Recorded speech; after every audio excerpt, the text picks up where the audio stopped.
മകത്തോടെ സൗമ്യമായ സംവേദന ശൈലിയോടെ വിശുദ്ധ ദീനീ വിജ്ഞാനങ്ങളുടെ വിഭാതരത്നങ്ങൾ വിരിയിക്കുന്ന പ്രിയപ്പെട്ട പ്രഭാഷകൻ സ്വർഗീയമായ സുഖസുരക്ഷകളുടെ ശുഭോദർക്കമായ പ്രതീക്ഷകളും നരകീയമായ മുഹൂർത്തങ്ങളിൽ ഉരുകിയൊലിക്കുന്നത് ഒഴിവാക്കാനുള്ള ഉൾവിളികളും താക്കീതുകളും ഉൾച്ചേർന്ന തൻ്റെ ആ പ്രഭാഷണങ്ങൾ കൊണ്ട് ലക്ഷക്കണക്കിന് വരുന്ന മലയാളി മുസ്ലിം ഉമ്മത്തിനെ അളവറ്റ് സ്വാധീനിച്ച നമ്മുടെ സ്നേഹഭാജനമായ ഉസ്താദ് സിംസാറുൽ ഹഖ് ഹുദവി അവർകളെ ഈ പ്രവിശാലമായ നഗരിയെ അഭിസംബോധനം ചെയ്തുകൊണ്ട് ഇന്നത്തെ ഈ വേദിയെ സാർത്ഥകമാക്കിക്കൊണ്ട് പ്രഭാഷണം നിർവഹിക്കുവാൻ വേണ്ടി വളരെ ഹൃദയപൂർവ്വം ഫാത്തിമ ഹിഫ്ലുൽ ഖുർആൻ അക്കാദമിക്ക് വേണ്ടി സ്വാഗതം ചെയ്യുകയാണ്.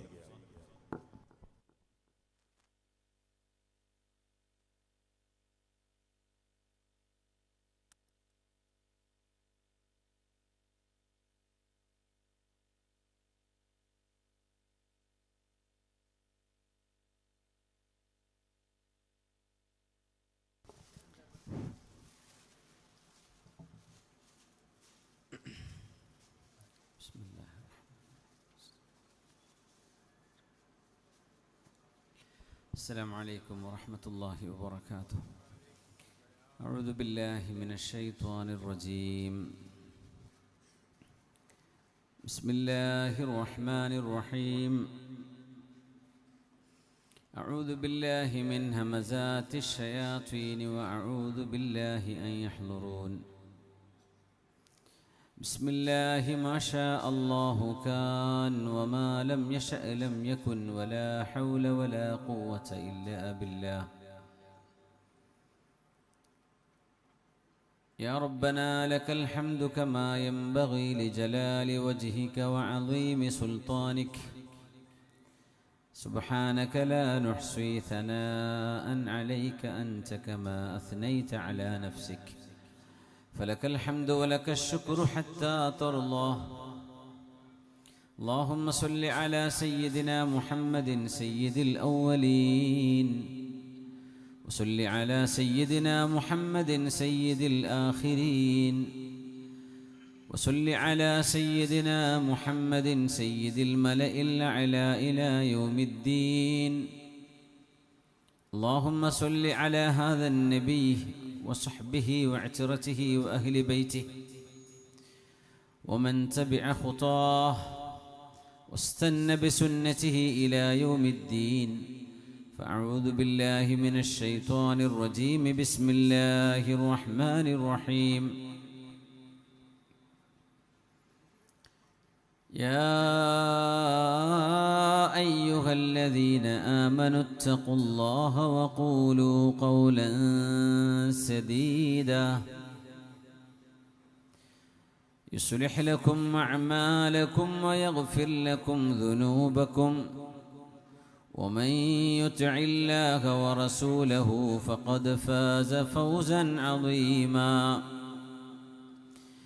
إنا عرضنا الأمانة على السماوات والأرض والجبال فأبين أن يحملنها وأشفقن منها وحملها الإنسان إنه كان ظلوما جهولا. بارك الله لي ولكم بالقرآن العظيم ونفعني وإياكم بما فيه من الآيات والذكر الحكيم وعصمني وإياكم برحمته من الشيطان الرجيم.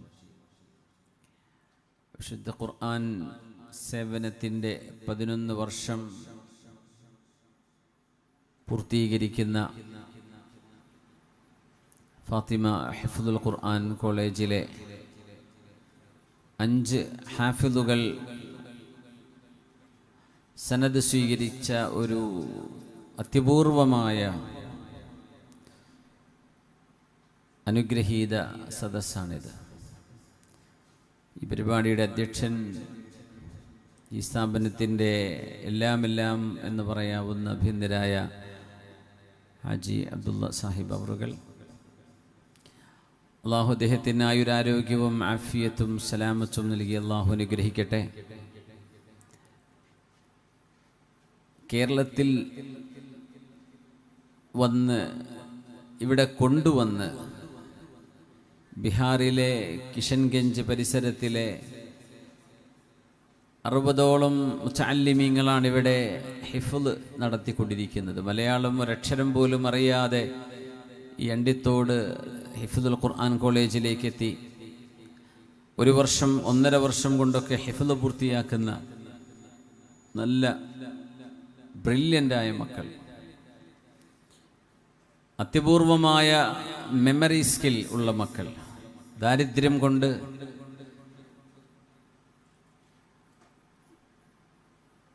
പിന്നാക്കാവസ്ഥ കൊണ്ട് സമൂഹത്തിൻ്റെ മുഖ്യധാരയിലേക്ക് വരാൻ കഴിയാതെ 6-7 വയസ്സു മുതൽ തൊഴിൽ ചെയ്ത് ജീവിക്കാൻ വിധിക്കപ്പെട്ടു പോയ ഒരു സമൂഹത്തിൽ നിന്ന് പെറുക്കിയെടുത്തുകൊണ്ടാണ് അവരെ ഈ ഫാത്തിമ ഹിഫ്ളുൽ ഖുർആൻ കോളേജിലേക്ക് അബ്ദുള്ള സാഹിബ് കൊണ്ടുവരുന്നത്. ഇതൊരു എളുപ്പമുള്ള കാര്യമല്ല. ഹിഫ്ളുൽ ഖുർആൻ കോളേജുകൾ ഒരുപാട് കേരളത്തിലുണ്ട്, വിവിധ സ്റ്റേറ്റുകളിലുണ്ട്. അതൊക്കെ നമ്മുടെ നാടിൻ്റെ പരിസരങ്ങളിൽ നിന്ന് വരുന്ന മക്കളാണ്. ഇവർക്ക് വേണ്ടി, ഈ മക്കളെ കണ്ടെത്താൻ വേണ്ടി ബീഹാറിൽ ചെന്ന്, ബീഹാറിൽ അവിടുത്തെ കുഗ്രാമങ്ങളിൽ ചെന്ന് ഓലമേഞ്ഞ ഒരു വിരിപ്പ് പോലുമില്ലാത്ത മസ്ജിദുകളും മദ്രസകളുമായി ദാരിദ്ര്യം കൊണ്ട് പൊറുതിമുട്ടുന്ന ഒരു സമൂഹത്തിൻ്റെ ഏറ്റവും ദയനീയമായ കാഴ്ചകൾ നൽകുന്ന പ്രദേശങ്ങളിൽ നിന്നാണ് നമ്മുടെ മുമ്പിലിരിക്കുന്ന ഈ മക്കൾ ഹിഫ്ള് പഠിക്കാൻ ഇവിടെ എത്തിയിരിക്കുന്നത്. ഇതൊരു ചെറിയ കാര്യമല്ല. എൻ്റെ പ്രിയങ്കരനായ സുഹൃത്ത് ചെങ്ങന്നൂർ സുബൈർ ഹുദവി ഉസ്താദ് അവറുകൾ അവിടെ ഖുർത്തുബ എന്ന പേരിൽ ഒരു വലിയ വിദ്യാഭ്യാസ വിപ്ലവം കിഷൻഗഞ്ചിൽ തുടങ്ങിക്കഴിഞ്ഞിട്ടുണ്ട്. നിങ്ങളൊക്കെ അറിഞ്ഞിട്ടുണ്ടായിരിക്കും. അതോടൊപ്പം ഹാജിയാരുടെ നേതൃത്വത്തിൽ ഒരു പിടി മസ്ജിദുകൾ അവിടെ സ്ഥാപിക്കപ്പെട്ടുകൊണ്ടിരിക്കുകയാണ്. അവിടെയുള്ള ദീനീ പ്രവർത്തനങ്ങളുമായി സമരസപ്പെട്ട് പ്രവർത്തിക്കാൻ എൻ്റെ പ്രിയങ്കരായ ഹുദവി ഉസ്താദുമാർക്ക് സാധിക്കുന്നു എന്നതും ഇവിടെ സന്തോഷത്തോടെ ഞാൻ അറിയിക്കുകയാണ്. കേരളത്തിൻ്റെ പുറത്ത് ഇന്ത്യയുടെ 14 സ്റ്റേറ്റുകളിൽ ഇന്ന് 2000-ലേറെ മദ്രസകൾ പ്രവർത്തിച്ചു കൊണ്ടിരിക്കുന്നുണ്ട്. അത് നമ്മുടെ മലയാളികളായ ഹുദവി ഉസ്താദുമാർ ബീഹാറിലും ഉത്തർപ്രദേശിലും ജാർഖണ്ഡിലും കശ്മീരിലും വെസ്റ്റ് ബംഗാളിലും ആസാമിലും ഒക്കെ ചെന്ന് അവിടുത്തെ ഗ്രാമങ്ങളിലെ മക്കളെ കൈകാലുകൾ കഴുകി വൃത്തിയാക്കി രാവിലെ വിളിച്ചുണർത്തി, വീട്ടുകാർ ചോദിക്കും എന്തിനാ ഞങ്ങളുടെ മക്കളെ പഠിപ്പിക്കുന്നത്, അവർ ജോലിക്ക് പോയാൽ വൈകുന്നേരമാകുമ്പോൾ ഒരു 50 രൂപയെങ്കിലും കിട്ടില്ലേ എന്ന്. 50 കിട്ടാറില്ല അവിടെ. 6 രൂപ 10 രൂപയ്ക്ക് ഒരു ദിവസത്തെ വേതനം കുട്ടികൾക്ക്. അപ്പോൾ പറയും, നിങ്ങളുടെ മാതാപിതാക്കളായ നിങ്ങൾക്ക് അഭിമാനമായി മാറാൻ പോകുന്ന മക്കളാണിവർ, ഇവരെ ഞങ്ങൾ പഠിപ്പിക്കാം എന്ന് പറഞ്ഞവരുടെ വീടുകളിൽ ചെന്ന് മക്കളെ കൈപിടിച്ച് മദ്രസയിൽ കൊണ്ടുവന്നിട്ടാണ് 600-ലേറെ നമ്മുടെ മലയാളികളായ ഹുദവി ഉസ്താദുമാർ അവിടെ ഇപ്പോൾ സേവനം ചെയ്തുകൊണ്ടിരിക്കുന്നത്. കറണ്ടില്ല, ബസ് സർവീസുകളില്ല, യാത്രാ സൗകര്യങ്ങളില്ല, ഇൻ്റർനെറ്റ് സംവിധാനങ്ങളില്ല.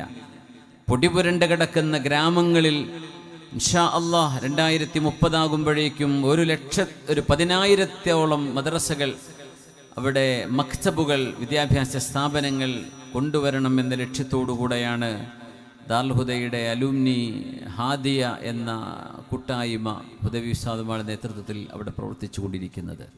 ഞാനിതൊക്കെ പറയുന്നത് അണ്ടിത്തോട് നമ്മുടെ ഫാത്തിമ ഹിഫ്ളുൽ ഖുർആനിൽ വെച്ച് നടക്കുന്ന ഈ ഒരു ഹിഫ്ളുൽ ഖുർആൻ വിപ്ലവവും നോർത്ത് ഇന്ത്യകളിൽ നടന്നുകൊണ്ടിരിക്കുന്ന മക്തബ്, അല്ലെങ്കിൽ നമ്മുടെ നാട്ടിൽ മദ്രസ എന്ന് വിളിക്കുന്നതിനെ അവിടെ മക്തബ് എന്നാണ് വിളിക്കുക, ആ സംവിധാനങ്ങളുമൊക്കെ ഇൻഷാ അല്ലാഹ് അടുത്ത ഒരു 10 വർഷം കൊണ്ട് ചെയ്യാൻ പോകുന്നത് നമ്മുടെ കേരളക്കരയിലുണ്ടായ പോലെ വൈജ്ഞാനിക നവോത്ഥാനത്തിൻ്റെ മഹാവിപ്ലവമായിരിക്കും അവിടെ നടക്കാൻ പോകുന്നത്. അതുകൊണ്ട് എൻ്റെ സത്യവിശ്വാസികളെ, ഇതൊരു വലിയ ദൗത്യമാണ്. ഈ ദൗത്യത്തിന് നമ്മുടെയൊക്കെ ഭാഗവാഹിത്വം വേണം. നമ്മൾ ചെയ്തെങ്കിൽ അത് നമുക്ക്, ഇല്ലേ അതിനെ പറ്റിയ ആളുകളെ കൊണ്ട് അല്ലാഹു അത് ചെയ്യിപ്പിക്കും. ഒരുപാട് മുത്തഅല്ലിമീങ്ങൾ, നൂറുകണക്കിന് മുത്തഅല്ലിമീങ്ങൾക്ക് വലിയ സനദ് ദാനം നൽകി, യമാനി ബിരുദം നൽകി ആദരിക്കപ്പെട്ട് കഴിഞ്ഞ ദിവസം ആ സ്ഥാപനത്തിൻ്റെ അഭ്യുന്നരായ സാരഥിയാണ് അബ്ബാസ് ദാരിമി അവറുകൾ. ഒരുപാട് വൈജ്ഞാനിക വിപ്ലവങ്ങൾ പലരുടെയും നേതൃത്വത്തിൽ നടക്കുമ്പോഴേ നമുക്കെന്തെങ്കിലും ചെയ്യണ്ടേ? നമ്മൾ കാഴ്ചക്കാരായി നിന്നാൽ മതിയോ? നമ്മൾ ഗാലറിയിൽ ഇങ്ങനെ നോക്കി നിന്നാൽ മതിയോ? നമുക്കും എന്തെങ്കിലും ചെയ്യണ്ടേ? ആ ഒരു ചിന്ത നമുക്ക് ഈ സദസ്സിൽ നിന്നുണ്ടാകണം.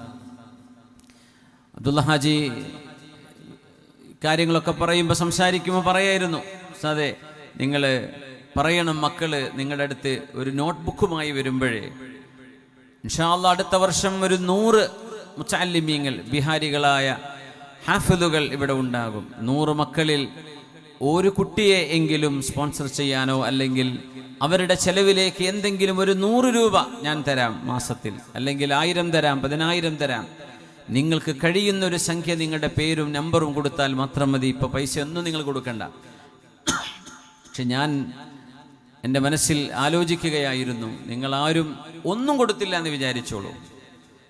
അള്ളാഹു ഇപ്പോൾ നൽകിയ അനുഗ്രഹം കൊണ്ട് അബ്ദുള്ള ഹാജി ഇത് നടത്തിയിരിക്കും ഇൻഷാ അള്ളാഹ്. ഇതുപോലെ 2, 3, 10 സ്ഥാപനങ്ങൾ അദ്ദേഹത്തിന് നടത്താൻ കഴിയും. അള്ളാഹു അതിന് തൗഫീക്ക് കൊടുത്തിട്ടുണ്ട്. പക്ഷെ നമുക്ക് കൂലി വേണ്ടേ? ഒരാൾക്ക് മാത്രം നമുക്കും കൂലി വേണ്ടേ? അതുകൊണ്ട് നമ്മുടെ ഭാഗവാഹിത്വം, നമ്മുടെ ഒരു ഓഹരി അള്ളാഹുവിൻ്റെ ഖുർആനിൻ്റെ ഈ ഒരു നിലനിൽപ്പിന് വേണ്ടി നമ്മൾ എന്തെങ്കിലും ചെയ്തിരിക്കണം. നമ്മുടെ മരിച്ചുപോയ മാതാപിതാക്കൾ, നമുക്ക് നമ്മുടെ ഭൗതിക ജീവിതത്തിന് കാരണക്കാരായവർ, നമ്മുടെ സംസ്കാരത്തിനും അറിവിനും നിമിത്തമായവർ, സ്നേഹവും തണലും കരുതലും തന്ന് നമ്മെ ബാക്കിയാക്കി മണ്ണിലേക്ക് പോയ നമ്മുടെ മാതാപിതാക്കൾ, അവർക്ക് വേണ്ടി ഒരു സുഗന്ധത്തിൻ്റെ ഒരു കൈത്തിരി അവരുടെ ഖബറിൽ ഒന്ന് തെളിയിച്ചു വെക്കാൻ ഈ ഹിഫ്ദുൽ ഖുർആന് കൊടുക്കുന്ന നിങ്ങളുടെ ചെറിയ സഹായം മതിയാകും. അത്രയെങ്കിലും നമ്മുടെ മാതാപിതാക്കളോട്, മരിച്ചുപോയവരോട് നമുക്ക് കടപ്പാടുകളില്ലയോ? അതുകൊണ്ട് ഈ ശബ്ദം കേൾക്കുന്ന മുഴുവൻ ആളുകളും, ലൈവ് പ്രോഗ്രാം കേൾക്കുന്നവരുണ്ട്, ഇവിടെ നിൽക്കുന്ന ആളുകൾ നിർബന്ധമായും ഒഴിഞ്ഞു പോവാതെ ഈ സ്ഥാപനത്തോട് ചേർന്ന് നിൽക്കുക. ഇത് അള്ളാഹു തൗഫീക്ക് ചെയ്തവർക്ക് മാത്രം ലഭിക്കുന്നൊരു സൗഭാഗ്യമാണ്. വിശുദ്ധ ഖുർആൻ ഇന്നഹു ലയഅലു വലാ യുഅല, ഖുർആൻ അത് ലോകത്ത് അതിജയിച്ചു കൊണ്ടിരിക്കും. It wouldn't be defeated.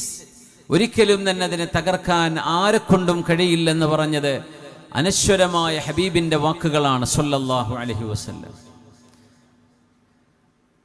ഞാൻ കഴിഞ്ഞ ദിവസങ്ങളിൽ ഉസ്ബെക്കിസ്ഥാനിൽ പോയിരുന്നു. അതിനു മുമ്പ് ഹാജിയാരുടെ കൂടെ ഞങ്ങളൊരു യാത്രയും പോയിരുന്നു. ഇന്നലെ മിനിഞ്ഞാന്ന് വരെ ഞാൻ അവിടെ ഒരു സന്ദർശനത്തിലായിരുന്നു. അവിടുത്തെ പഴമക്കാരായ ആളുകൾ പറയുന്നൊരു കഥയുണ്ട്.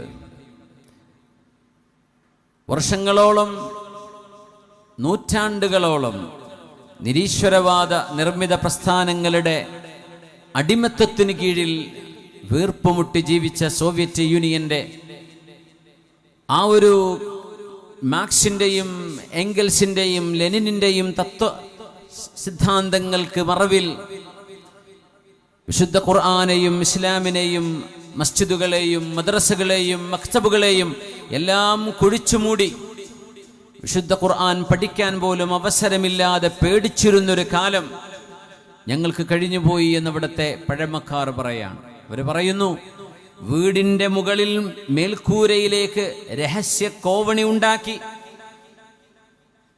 5 or 10 മുതഅല്ലിമീങ്ങൾ ആ ഗുരുനാഥന്റെ കൂടെ കോവണി കയറി ആ ഉസ്താദിന്റെ വീടിന്റെ മേൽക്കൂരക്ക് മുകളിൽ കയറിയിരുന്ന് ആരും കാണാതെ രഹസ്യമായി ഖുർആൻ പഠിച്ചിരുന്ന കാലം. അറിവുള്ള ഒരാളും മറ്റൊരാൾക്ക് പറഞ്ഞു കൊടുക്കുന്നത് അവരെ തടഞ്ഞു വെച്ചിരുന്നു. നിയമപ്രകാരം ഗവൺമെന്റിന്റെ ഫോഴ്സ് ഉപയോഗിച്ചുകൊണ്ട് ഖുർആനുകൾ അവർ ചുട്ടുകരിച്ചിട്ടുണ്ടായിരുന്നു. മസ്ജിദുകൾ പലതും ഇപ്പോഴും മ്യൂസിയങ്ങളാണ്. ഞങ്ങൾ സന്ദർശിച്ച ഒരുപാട് പള്ളികൾ അല്ലെങ്കിൽ മക്തബുകൾ, കോളേജുകൾ, ഷോപ്പിംഗ് കോംപ്ലക്സുകളാണിപ്പോൾ.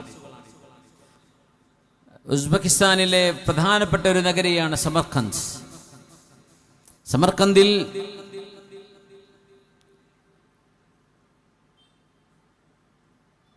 ടൂറിസ്റ്റുകളൊക്കെ വരുന്ന ഒരു വലിയ വിശാലമായ ഒരു ഒരു ഒരു ഗ്രൗണ്ട് ഉണ്ട്, ഒരു കെട്ടിട സമുച്ചയങ്ങളുടെ ഒരു കൂട്ടം. സമർക്കന്തൊക്കെ പേര് നമ്മൾ ഫോട്ടോ ഒക്കെ എടുത്തില്ലേ? റെഗിസ്ഥാൻ സ്ക്വയർ. റെഗിസ്ഥാൻ സ്ക്വയർ എന്ന് പറയുന്നത് 600ഓളം വർഷം പഴക്കമുള്ള വലിയൊരു ജുമുഅത്ത് മസ്ജിദും 2 വലിയ ദീനി സ്ഥാപനങ്ങൾ, നമ്മൾ പട്ടിക്കാട് ജാമിഅ നൂരിയ എന്നൊക്കെ പറയുന്ന പോലെ വലിയ സ്ഥാപനങ്ങൾ ഫേസ് ടു ഫേസ് നിൽക്കുന്ന ഒരു മനോഹരമായ കോമ്പൗണ്ടാണ് റെഗിസ്ഥാൻ സ്ക്വയർ എന്ന് അങ്ങോട്ട് പറയാം.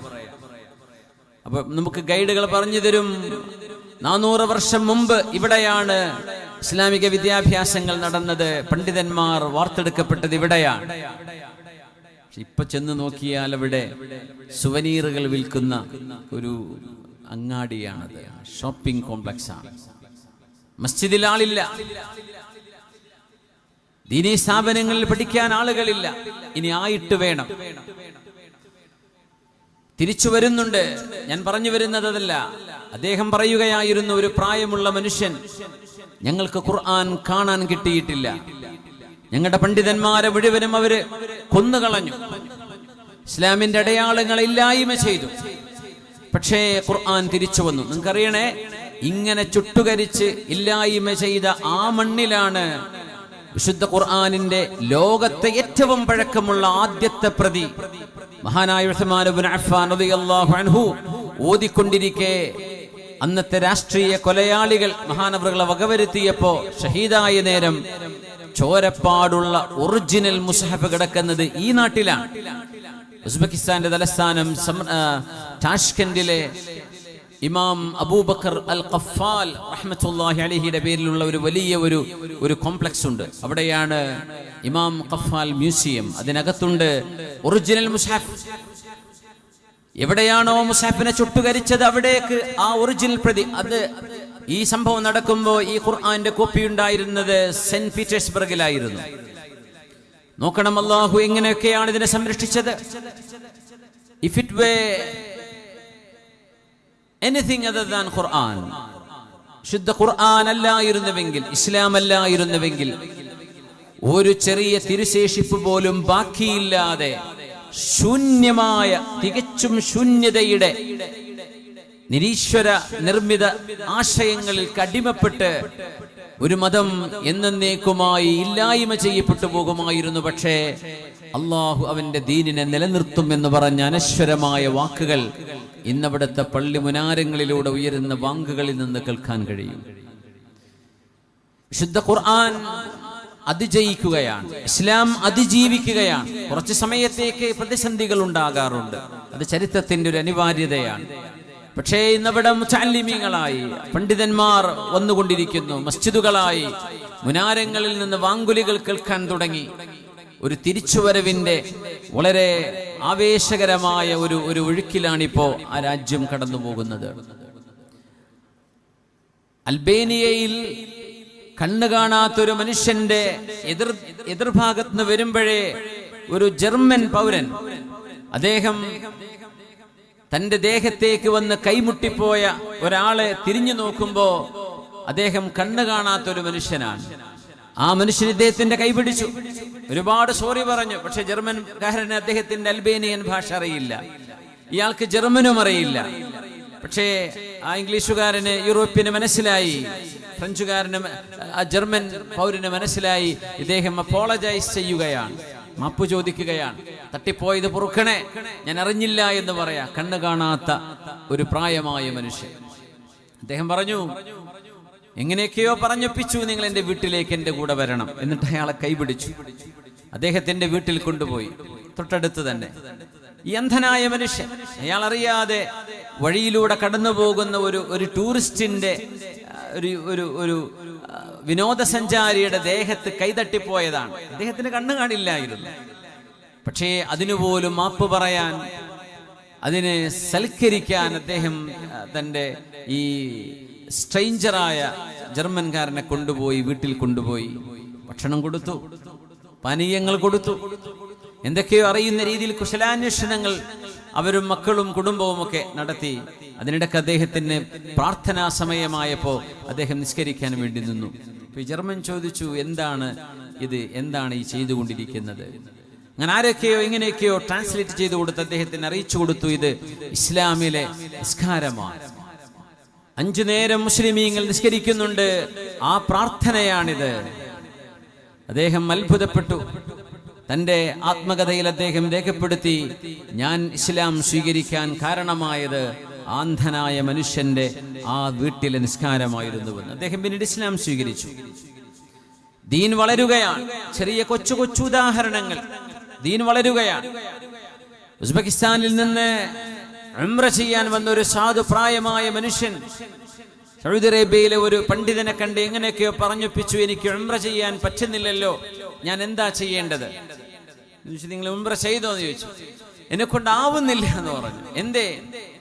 ഞാൻ 7 പ്രാവശ്യം ചുറ്റാൻ നോക്കി, എന്നെ കൊണ്ട് 7 ആവുന്നില്ല, ഞാനിപ്പോ 2 പ്രാവശ്യമായിട്ടേ ഉള്ളൂ. അദ്ദേഹം ചോദിച്ചു, നിങ്ങൾ എന്താ ചെയ്തത്? പറഞ്ഞു, ഞാൻ ഈ പള്ളി മൊത്തം ഒന്ന് റൗണ്ട് ചെയ്തു എന്ന് പറഞ്ഞു. 7 പ്രാവശ്യം ചെയ്യേണ്ട 2 പ്രാവശ്യം. മസ്ജിദുൽ ഹറാം മുഴുവനാണ് അദ്ദേഹം ചുറ്റുന്നത്. അപ്പൊ അദ്ദേഹം പറഞ്ഞു കൊടുത്തു, വേണ്ട.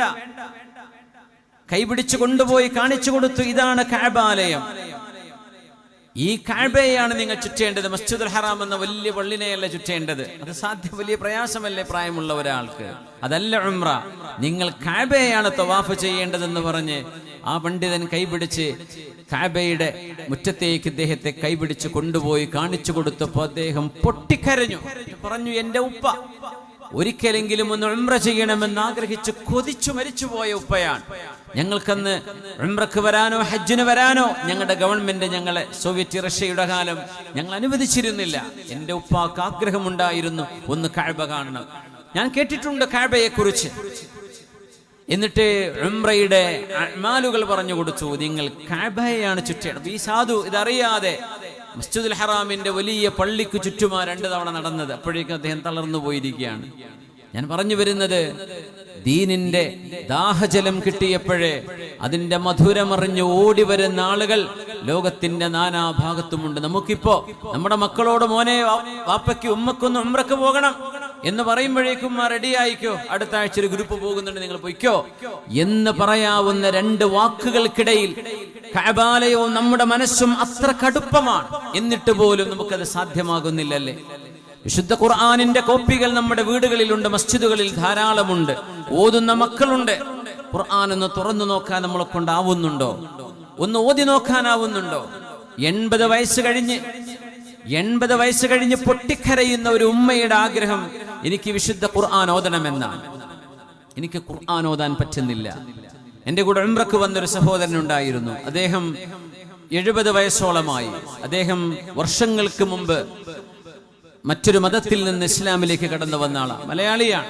അദ്ദേഹം കണ്ണൂരുകാരനാണ്. ഇപ്പൊ മലപ്പുറം ജില്ലയിൽ ഇവിടെയാണ് താമസം. 40 വർഷമായിട്ട് അദ്ദേഹം സങ്കടത്തോടുകൂടെ ഒരു കാര്യം പറഞ്ഞു, നിങ്ങളൊക്കെ ഓതുന്ന പോലെ, നിങ്ങളൊക്കെ ചൊല്ലിപ്പറയുന്ന പോലെ ഒരുപാട് ദിക്റുകളും ഖുർആനൊന്നും എന്നെ കൊണ്ടാവുന്നില്ല. എനിക്ക് ഖുർആൻ ഒന്ന് സരളമായി ഓതണമെന്ന ആഗ്രഹമുണ്ട്, എന്നെ കൊണ്ടാവുന്നില്ല അത്രക്ക്. ഞാൻ പഠിച്ചെടുക്കുന്നു, എൻ്റെ മക്കളെയൊക്കെ ഞാൻ പഠിപ്പിച്ചു, അവരൊക്കെ അള്ളാഹുവിന്റെ ദീനിന്റെ അഹ്ലുകാരാണ്. പക്ഷെ എനിക്കാവുന്നില്ല. എനിക്കും കൂടെ അതിന് മരണത്തിന് മുമ്പൊന്ന് സാധ്യമാകാൻ ദുആ ചെയ്യണേ. ഞാൻ അത്ഭുതപ്പെട്ടു പോയി. ഒരു മനുഷ്യൻ പറയുന്ന ആഗ്രഹമാണ്. നമ്മളൊക്കെ പറയും, മോന് ജോലി കിട്ടാൻ ദ്വാരക്കണേ, വീട് പണി തീരാൻ ദ്വാരക്കണേ, കുട്ടീന്റെ കല്യാണം ശരിയാവാൻ ദ്വാരക്കണേ, എന്തൊക്കെ പറയാറുണ്ട് നമ്മള്. ഈ മനുഷ്യൻ പറഞ്ഞ ആഗ്രഹം, എനിക്കൊന്ന് ഖുർആൻ മനോഹരമായി ഒന്ന് ഓതാൻ എനിക്കൊന്ന് സാധിക്കണം, അതിനുവേണ്ടി ദുആ ചെയ്യണേ എന്ന് പറഞ്ഞ മലയാളിയായ ഒരു മനുഷ്യൻ. നമ്മൾ ആലോചിച്ചു നോക്കണേ, ഇതൊരു അള്ളാഹുവിന്റെ അമൃതാണ് എന്ന് പറയാൻ പറ്റുമെങ്കിൽ, ഇതൊരു ദാഹിച്ചു വരുന്നവർക്ക് ദാഹം തീർക്കാൻ, മനസ്സിന്റെ പെടപെടക്കലുകൾക്ക് ആശ്വാസം നൽകാൻ, മനുഷ്യന്റെ അന്ധമായ ഇങ്ങോട്ടെന്നില്ലാത്ത ഓട്ടത്തിൽ അർത്ഥവും മാർഗവും ദർശനവും ലക്ഷ്യവും എല്ലാം പറഞ്ഞു കൊടുക്കുന്ന ജീവിതത്തിന്റെ വിശുദ്ധമായ വഴിയാണിത്. ആ വിശുദ്ധ ഗ്രന്ഥത്തെ നെഞ്ചിലേറ്റുന്ന ഒരു ഹാഫിള് ഒരു കുടുംബത്തിന്റെ വിളക്കാണ്, ഒരു രാജ്യത്തിന്റെ വിളക്കാണ്. അവര് ഓതുന്നത് അള്ളാഹുവിന്റെ വചനങ്ങളാണ്. അവരോതുന്നത്, അവര് പറയുന്നത്, അവര് അനുവർത്തിക്കുന്നത്, മറ്റൊരാളെ പഠിപ്പിക്കുന്നത്, അതിന്റെയൊക്കെ കൂലി ആരൊക്കെയാണോ അവർക്ക് പഠിക്കാൻ സഹായകമായത് അവർക്കൊക്കെ അതിന്റെ കൂലി കിട്ടുന്നില്ലേ? എത്ര വലിയ സൗഭാഗ്യമാണത്. അതുകൊണ്ട് ഇവിടെ ഇരിക്കുന്ന ബിഹാരികളായ, മലയാളം ഏതാനും വാക്കുകൾ മാത്രം പഠിച്ച് വന്നുകൊണ്ടിരിക്കുന്ന ഈ പിഞ്ചുമക്കൾ, നിഷ്കളങ്കരായ മക്കൾ, പഠിക്കുക എന്നാൽ വേറെ ഒന്നൊരു ചിന്തയുമില്ല, നാട്ടിൽ പോകണമെന്നില്ല, ആഗ്രഹങ്ങളൊന്നുമില്ല, ഇരുന്ന് പഠിക്കുക തന്നെ. ഹജേര് പറയായിരുന്നു, നമ്മുടെ മക്കളൊക്കെ മലയാളി കുട്ടികൾ ഇരുന്ന് പഠിക്കുമ്പോഴേക്കും മൂത്രയ്ക്കാൻ ഒരുത്തൻ, അപ്പൊ ബാക്കിൽ അടുത്ത ആൾ ഇപ്പുറത്ത്, ഇന്നെന്താ ഉച്ചക്ക് ഭക്ഷണം, ഇതൊക്കെ നമ്മുടെ ചിന്തകൾ. പക്ഷെ ഈ മക്കള് ഇരുന്നാൽ പിന്നെ ആ സബക്ക് തീരുന്നവരെ ഇരുന്ന് ഓതുകയാണ്, വേറെ ഒരു ചിന്തയും അവർക്കില്ല, ഒന്നും അവർക്ക് വേണ്ട, പഠിക്കുകയാണ്. അത്രയ്ക്കും ഡെഡിക്കേറ്റഡ് ആൻഡ് കമ്മിറ്റഡ്. ഇത്രയും നല്ലൊരു മക്കളെ നമ്മുടെ നാടിന്റെ മുറ്റത്ത് കിട്ടിയിട്ട് ആ മക്കള് 2 വാക്ക് പറയുന്നതിൽ, അവരൊരു നേരത്തെ അന്നമുണ്ണുന്നതിൽ നമുക്ക് എന്തെങ്കിലും ഒരു സഹായം ചെയ്യാൻ കഴിയാതെ പോകുന്നത് ദൗർഭാഗ്യകരമാണ്. ഇസ്ലാം ഉയരും. അല്ലാഹു അതിനെ ലോകത്തിന്റെ എല്ലാ മുക്കുമൂലകളിലും ഇന്ന ഹാദ ദീന ലയബ്ലു മാ ബലഗൽ ലൈലു വന്നഹാർ. This religion of Allah will reach each and every nook and corner of the world where sun rises. സൂര്യൻ ഉദിക്കുന്ന എല്ലായിടത്തും ഈ ദീൻ മുക്കുമൂലകളിൽ എത്തുമെന്ന് മഹാനായ മുഹമ്മദ് റസൂലുള്ളാഹി സ്വല്ലല്ലാഹു അലൈഹി വസല്ലം. ഇത് ഹൃദയത്തിന് അനുഗ്രഹമാണ്, ഹൃദയത്തിന് ആശ്വാസമാണ്. وَنُنَزِّلُ مِنَ الْقُرْآنِ مَا هُوَ شِفَاءٌ وَنُنَزِّلُ مِنَ الْقُرْآنِ مَا هُوَ شِفَاءٌ وَرَحْمَةٌ لِلْمُؤْمِنِينَ وَلَا يَزِيدُ الظَّالِمِينَ إِلَّا خَسَارًا. സയ്യിദ് മുഹമ്മദ് ഖുത്തുബിന്റെ ഒരു അനുഭവം അദ്ദേഹം പറയുന്നു. അദ്ദേഹത്തിന്റെ ആശയങ്ങളോട് യോജിപ്പുള്ളത് കൊണ്ടല്ല, പക്ഷെ അദ്ദേഹം എഴുതി വെച്ച അദ്ദേഹത്തിന്റെ ഒരു അനുഭവം, കൈറോവിൽ നിന്നൊരു ഷിപ്പിൽ ന്യൂയോർക്കിലേക്ക് പസഫിക് സമുദ്രം കടന്ന് പോകുന്ന ഈജിപ്ഷ്യരുടെ ഒരു യാത്രയെക്കുറിച്ച് അദ്ദേഹം പറയുന്നു. അന്ന് അദ്ദേഹം അവിടെയുണ്ട്. ഒരു വെള്ളിയാഴ്ച ദിവസം ആ കപ്പലിൽ ആദ്യമായി ജുമുഅ നിർവഹിക്കപ്പെട്ടു. ആ ജുമുഅക്ക് സയ്യിദ് ഖുത്തുബ് നേതൃത്വം കൊടുത്തു അത്രേ. അദ്ദേഹത്തിന്റെ ആശയങ്ങളോ സിദ്ധാന്തങ്ങളോ ഒന്നുമല്ല ഞാനിവിടെ പറയുന്നത്, അതിനോടൊക്കെ വ്യക്തിപരമായി വിയോജിപ്പുകളുണ്ട്. പക്ഷേ അദ്ദേഹത്തിന്റെ ഈ ഒരു അനുഭവം അദ്ദേഹം പറയുന്നു, ഞങ്ങളൊക്കെ കപ്പലിലുള്ള മുഴുവൻ സ്റ്റാഫിനോടും പറഞ്ഞു, ഇതിൽ മുസ്ലിമീങ്ങളായ ആളുകൾ നിങ്ങൾക്ക് ജോലി തിരക്കുകളില്ലെങ്കിൽ ഇന്നത്തെ ജുമുഅക്ക് വന്ന് നിങ്ങൾ സംബന്ധിക്കണം. അങ്ങനെ കപ്പലിന്റെ ഡെക്കിൽ ഒരു ജുമുഅയുടെ പ്രയർ ഹാള് അവർ ഉണ്ടാക്കുകയും സയ്യിദ് ഖുതുബ് അവിടെ ഖുതുബ നിർവഹിച്ചു. ഒരുപാട് ആളുകൾ, ഓഡിയൻസ് മുസ്ലിമീങ്ങളായ ആളുകളുണ്ട് ജുമുഅയിൽ. ആ ജുമുഅ നടക്കുന്നത് പസഫിക് സമുദ്രത്തിലാണ്, കപ്പലിലാണ്. അവർ ന്യൂയോർക്കിലേക്ക് പോകുന്ന യാത്രയിലാണ്. അങ്ങനെ ഈ കാഴ്ച കാണാൻ കപ്പലിൽ യാത്രക്കാരായ ഒരുപാട് ഇംഗ്ലീഷുകാരുണ്ട്. അവരൊക്കെ നോക്കി നിൽക്കുകയാണ്. നിസ്കാരമൊക്കെ കഴിഞ്ഞു, ഖുതുബ കഴിഞ്ഞു. അവർക്കിത് എന്താണ് ഇതിന്റെ പേരെന്ന് പോലും പറയാൻ അവർക്കറിയുന്നില്ല. അവർ പറയുന്നു, നിങ്ങളുടെ ഈ പരിശുദ്ധ കാവ്യം ഞങ്ങൾക്ക് വളരെ ഇഷ്ടമായി. അതിൽപ്പെട്ട ഒരു ഉമ്മ, ഒരു സ്ത്രീ, പോളണ്ടുകാരിയായ ഒരു സ്ത്രീ, അവര് വന്നിട്ട് സയ്യിദ് ഖുതുബിനോട് ചോദിച്ചു അത്രേ, നിങ്ങൾ എന്താണ് നിങ്ങൾ ഈ ചൊല്ലിയത്? ഈ ഭാഷ ഞങ്ങൾക്കറിയില്ല. ഇത് അറബി ഭാഷയിലാണ്. പക്ഷേ നിങ്ങൾ അതിൻ്റെ ഇടക്ക് നിന്ന് പ്രാർത്ഥിച്ചപ്പോൾ ചൊല്ലിയത് നിങ്ങൾ പറഞ്ഞ സാധാ അറബി പോലെ അല്ലല്ലോ. അതിന് വ്യത്യസ്തതയുണ്ടല്ലോ, അതിനൊരു മധുരിമയുണ്ടല്ലോ, അതിനെന്തോ ഒരു ഇൻഫ്ലുവൻസ്. അത് കേൾക്കുമ്പോ it is so soothing to mind. ഞങ്ങൾക്ക് എന്തെന്നില്ലാത്ത ഒരു അനുഭവഭേദ്യമായ ഒരു വചനങ്ങളൊക്കെ നിങ്ങൾ അതിനിടക്ക് ചൊല്ലിയല്ലോ എന്ന് ചോദിച്ചു. ആ ഉമ്മ ചോദിച്ചത്, ആ വൃദ്ധയായ ഇംഗ്ലീഷുകാരി ചോദിക്കുന്നത് വിശുദ്ധ ഖുർആനെ കുറിച്ചാണ്. അപ്പൊ അദ്ദേഹം പറഞ്ഞു കൊടുത്തു, ഞങ്ങൾ സംസാരിക്കുന്ന ഭാഷ, ഖുതുബയുടെ ഭാഷ അറബിയാണ്. പക്ഷെ അതിനിടക്ക് ഞാൻ ചൊല്ലിയത് വിശുദ്ധ ഖുർആനിലെ സ്റ്റേറ്റ്മെന്റുകളാണ്, വിശുദ്ധ ഖുർആനിന്റെ വചനങ്ങളാണ്. അങ്ങനെ അവർ ചോദിച്ചു, നിങ്ങൾ ഒന്നുകൂടെ ഒന്ന് ഓതിത്തരുമോ? കപ്പലിൽ ദിവസങ്ങൾ എടുക്കുന്ന യാത്രയാ, കെയ്റോ ടു ന്യൂയോർക്ക്. നിങ്ങൾ ആലോചിച്ച് നോക്കണം, മെഡിറ്ററേനിയനും കടന്ന് പസഫിക്കും കടന്ന് അങ്ങ് എത്തണം. അങ്ങനെ ആ ഒരു യാത്രയിൽ ആ സ്ത്രീ ചോദിച്ച ചില ചോദ്യങ്ങൾക്ക് മറുപടിയായി വിശുദ്ധ ഖുർആന്റെ വചനങ്ങൾ ഓതിക്കൊടുത്തപ്പോ ആ ഉമ്മയുടെ കണ്ണിന്ന് കണ്ണുനീര് വന്നത് അദ്ദേഹം ശ്രദ്ധിച്ചു. ആ ഉമ്മ വിശുദ്ധ ഇസ്ലാമിന്റെ മനോഹരമായ മുറ്റത്തേക്ക് വന്നു. ആ ഉമ്മ ഇസ്ലാം സ്വീകരിച്ചു, വിശുദ്ധ ഖുർആൻ പഠിച്ചു. അവരെ വിശുദ്ധ ഖുർആനിലേക്കും ദീനിലേക്കും വരാനുണ്ടായ സാഹചര്യത്തെക്കുറിച്ച് അവര് ലേഖനം എഴുതി. അതിന്റെ ഉൾസാരം വിശുദ്ധ ഖുർആൻ കേൾക്കാൻ കിട്ടിയ അവസരമായിരുന്നു. നമ്മളിത് കേൾക്കുന്നുണ്ടോ? എന്റെ പ്രിയപ്പെട്ട മക്കളോട് ചോദിക്കാൻ, നമ്മുടെ മക്കളൊക്കെ പാട്ട് പാടുന്നു. എന്തൊക്കെ പാട്ടുകളാണ്! ഇല്ലൂമിനാറ്റി പാട്ടുകൾ. കുട്ടികളുടെ നാവിലൊക്കെ അതാണ്. മക്കളെ, എന്താ ഇല്ലൂമിനാറ്റി എന്ന് പറഞ്ഞാൽ അറിയോ? എന്താ ഇല്ലൂമിനാറ്റി? മലയാളത്തിൽ, മലയാള ഭാഷയില് മലയാളി സിംഗർമാർ പുതിയ ട്രെൻഡുകൾ കൊണ്ടുവരുന്ന അവർക്ക് പോലും ഇത് അറിയോ എന്ന് എനിക്കറിയില്ല. എന്താണ് ഇവർ പറയുന്നത്? ഇല്ലൂമിനാറ്റി എന്ന് പറയുന്നത് തീ കൊണ്ട് സൃഷ്ടിക്കപ്പെട്ട പിശാചുക്കൾക്ക് പറയുന്ന ഇംഗ്ലീഷുകാരനിട്ട പേരാണ് Illuminati. തീന്റെ Allah created jinns from the smokeless flame of fire. ആ തീയിൽ നിന്നുണ്ടാകുന്ന വെളിച്ചത്തിൽ നിന്ന് എന്നതിന് അർത്ഥം കൊടുക്കാറുണ്ടെങ്കിലും തീ കൊണ്ടുണ്ടാക്കപ്പെടുന്ന ജിന്നുകൾക്കോ ഭൂതങ്ങൾക്കോ പിശാചുക്കൾക്കോ പറയുന്ന പേരാണ് ഇല്ലൂമിനാറ്റി. എന്നിട്ട് പറയുന്ന ആ വരികളൊക്കെ എനിക്ക് കേൾക്കാനിടയായി. ഞാൻ അത്ഭുതപ്പെട്ടു, മലയാളത്തിലാണോ ഇതൊക്കെ പറയുന്നത്? ചോരയുടെയും സ്കള്ളിന്റെയും കഥ പറഞ്ഞ്, മദ്യത്തിന്റെയും ലഹരിയുടെയും വചനങ്ങൾ നമ്മുടെ മക്കൾ ഇതൊക്കെ പാടിക്കൊണ്ടിരിക്കുകയാണ്. പിശാചിനെ ആവാഹിക്കുന്ന വാക്കുകൾ, പൈശാചികതയെ ഉത്തേജിപ്പിക്കുന്ന ചിന്തകൾ, ഇതൊക്കെ സൂചിപ്പിക്കുന്ന ചില സാംസ്കാരികമായ വേദനാജനകമായ ചില തലങ്ങളുണ്ട് എന്ന് പറയാതെ വയ്യ. വിശുദ്ധ ഖുർആൻ നമ്മുടെ മുമ്പിലുണ്ടായിരിക്കെ നമ്മുടെ മക്കളുടെ നാവിലൂടെ വിശുദ്ധ ഖുർആനിന്റെ മനോഹരമായ വല്ലുഹാ വല്ലൈലി ഇദാ സജാ മാ വദ്ദഅക റബ്ബുക വമാ ഖലാ വലൽ ആഖിറതു ഖൈറുൽ ലക മിനൽ ഊലാ. എത്ര മനോഹരമാണ് ഖുർആൻ. അത് ഓതാൻ നമുക്ക് സമയമില്ലല്ലേ, കേൾക്കാൻ നമുക്ക് സമയമില്ല.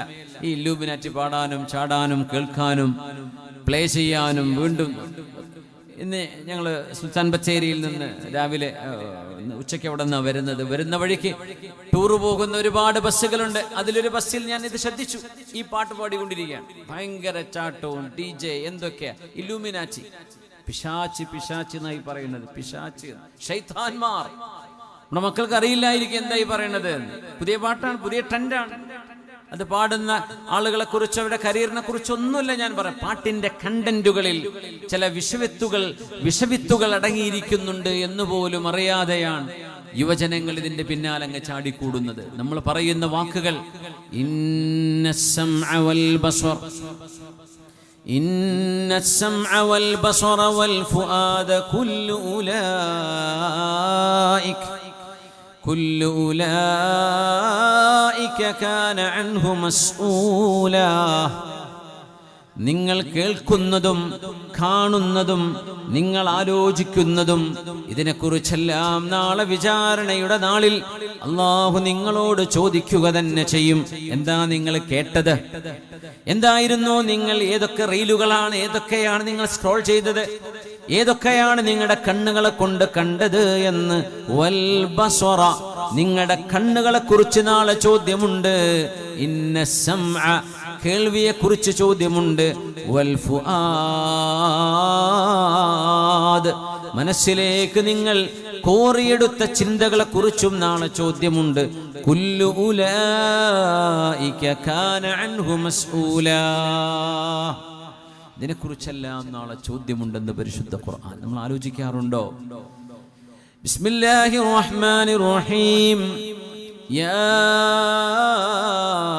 അയ്യുഹല്ലദീന ആമനു തഖുല്ലാഹ വഖൂലൂ ഖൗലൻ സദീദാ യുസ്ലിഹ് ലക്കും അഅമാലക്കും വയഗ്ഫിർ ലക്കും ദുനൂബക്കും ومن يطع الله ورسوله فقد فاز فوزا عظيما. إنا عرضنا الأمانة على السماوات والأرض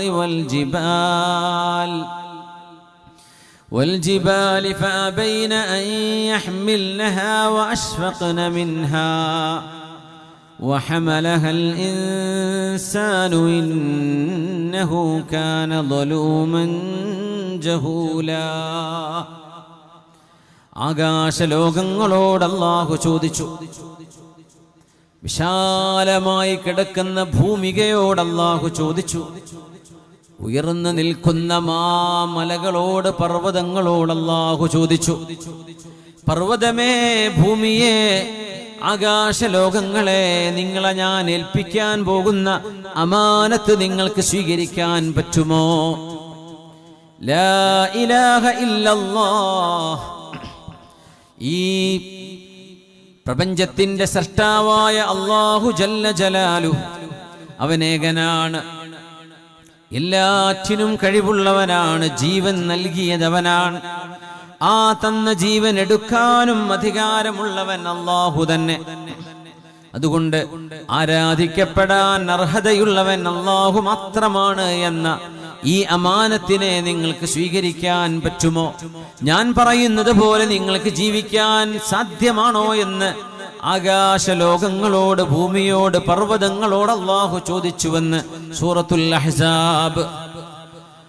فأبين أن يحملنها وأشفقن منها. ആകാശലോകങ്ങൾ പറഞ്ഞു, അല്ലാഹുവേ ഞങ്ങൾക്ക് സാധ്യമല്ല. മാമലകൾ പറഞ്ഞു, റബ്ബേ ഞങ്ങൾക്കിത് ഏറ്റെടുക്കുക സാധ്യമല്ല. ആകാശഗംഗകളിലെ താരസമൂഹങ്ങൾ പറഞ്ഞു, ഞങ്ങളെ ഏൽപ്പിച്ചാൽ അത് അർഹിക്കുന്ന വിധം ആ അമാനത്തിനെ കൊണ്ടു നടക്കാൻ ഞങ്ങളെ കൊണ്ട് സാധ്യമല്ലെന്ന് പറയുകയും അവയൊക്കെ പേടിക്കുകയും ചെയ്തു. എന്നിട്ട് അല്ലാഹു പറയുന്നു, വഹമലഹൽ ഇൻസാൻ, മനുഷ്യൻ അത് ഏറ്റെടുത്തു. മനുഷ്യൻ പറഞ്ഞു, അല്ലാഹുവേ 5 നേരം നിസ്കാരമോ ഞാൻ ചെയ്യാം, റമദാനിലെ നോമ്പാണോ ഞാൻ എടുക്കാം, സകാത്തും ഹജ്ജുമല്ലേ അതെന്നെ കൊണ്ട് കഴിയുന്നതാണെങ്കിൽ ഞാൻ ചെയ്തിരിക്കും, സത്യം പറയലും ധർമ്മവും നീതിയും സത്യസന്ധതയും വിശ്വസ്തതയുമല്ലയോ എല്ലാം ഞാൻ കൊണ്ടു നടക്കാമെന്ന് റബ്ബിനോട് വാക്ക് പറഞ്ഞ് ഏറ്റെടുത്തവനാണ് മനുഷ്യൻ. അല്ലാഹുവിന്റെ ഒരു സ്റ്റേറ്റ്മെന്റ് കാണാം, ഇന്നഹു കാന ളലൂമൻ ജഹൂലാ. ഇത്രമേൽ സ്വന്തത്തോട് അനീതി ചെയ്തവനും ഇത്രമേൽ അജ്ഞതയുള്ളവനുമാണല്ലോ മനുഷ്യനെന്ന് വിശുദ്ധ ഖുർആൻ. ആ അമാനത്താണ് എന്റെയും നിങ്ങളുടെയും കൈകളിൽ കിടക്കുന്നത്. ആ അമാനത്തിന്റെ ലക്ഷ്യപ്രാപ്തിക്ക് വേണ്ടിയാണ് നമ്മൾ ഇങ്ങോട്ട് വന്നത്. ഇവിടെ വന്നത് വീടുണ്ടാക്കാനും കുട്ടികളെ കെട്ടിക്കാനും അല്ല. അതൊക്കെ ജീവിതത്തിന്റെ ഒരു ഭാഗമായിട്ട് അങ്ങ് നടന്നു പോകും. ഇവിടെ വന്നത് തിന്നാനും കുടിക്കാനുമല്ല. അതൊക്കെ ജീവിതത്തിന്റെ അനിവാര്യതയാണ്. നമ്മുടെ ലക്ഷ്യം അല്ലാഹുവിനെ മനസ്സിലാക്കലാണ്. അല്ലാഹുവിനെ മനസ്സിലാക്കുക എന്ന ദൗത്യം ഏറ്റവും വ്യക്തമായും സ്പഷ്ടമായും നടക്കുന്നത് അല്ലാഹുവിന്റെ വചനങ്ങളിലൂടെ അല്ലാഹുവിലേക്ക് യാത്ര ചെയ്യുമ്പോഴാണ്, ശുദ്ധ ഖുർആനിലൂടെ. ഇഖ്റഅ ബിസ്മി റബ്ബിക്കല്ലദീ ഖലഖ ഖലഖൽ ഇൻസാന മിൻ അലഖ്. എവിടെ നിന്നാണ് പ്രപഞ്ചമുണ്ടായത് എന്ന ആദിമ മനുഷ്യന്റെ ചിന്ത തൊട്ട് പിഞ്ചു കുഞ്ഞുവരെ എവിടെ നിന്നാണ് ഇതൊക്കെ വന്നത്, ആരാണ് ഇതൊക്കെ കൊണ്ടുവന്നത്, എവിടെ നിന്നാണ് ഇതൊക്കെ ഉണ്ടായത്, ആരാണ് എന്നെ പടച്ചത്, ആരാണ് എന്റെ ചുറ്റുവട്ടങ്ങളിലുമുള്ള ഈ ലോകത്തെ പടച്ചത് എന്ന മനുഷ്യന്റെ ആദ്യ ചോദ്യങ്ങൾക്ക് മറുപടിയാണ് വിശുദ്ധ ഖുർആനിൽ ആദ്യം ഇറങ്ങിയ ആയത്ത്. ഇഖ്റഅ ബിസ്മി റബ്ബിക്കല്ലദീ ഖലഖ്. വായിക്കണേ, ബിസ്മി റബ്ബിക്, അങ്ങയുടെ രക്ഷിതാവിന്റെ നാമത്തിൽ. ആ രക്ഷിതാവിന്റെ പേര് പോലും പറയാതെ അല്ലാഹു പറഞ്ഞു, നിങ്ങളുടെ രക്ഷിതാവ് നബിയേ അല്ലദീ ഖലഖ്, അവനാണ് എല്ലാം പടച്ചത്.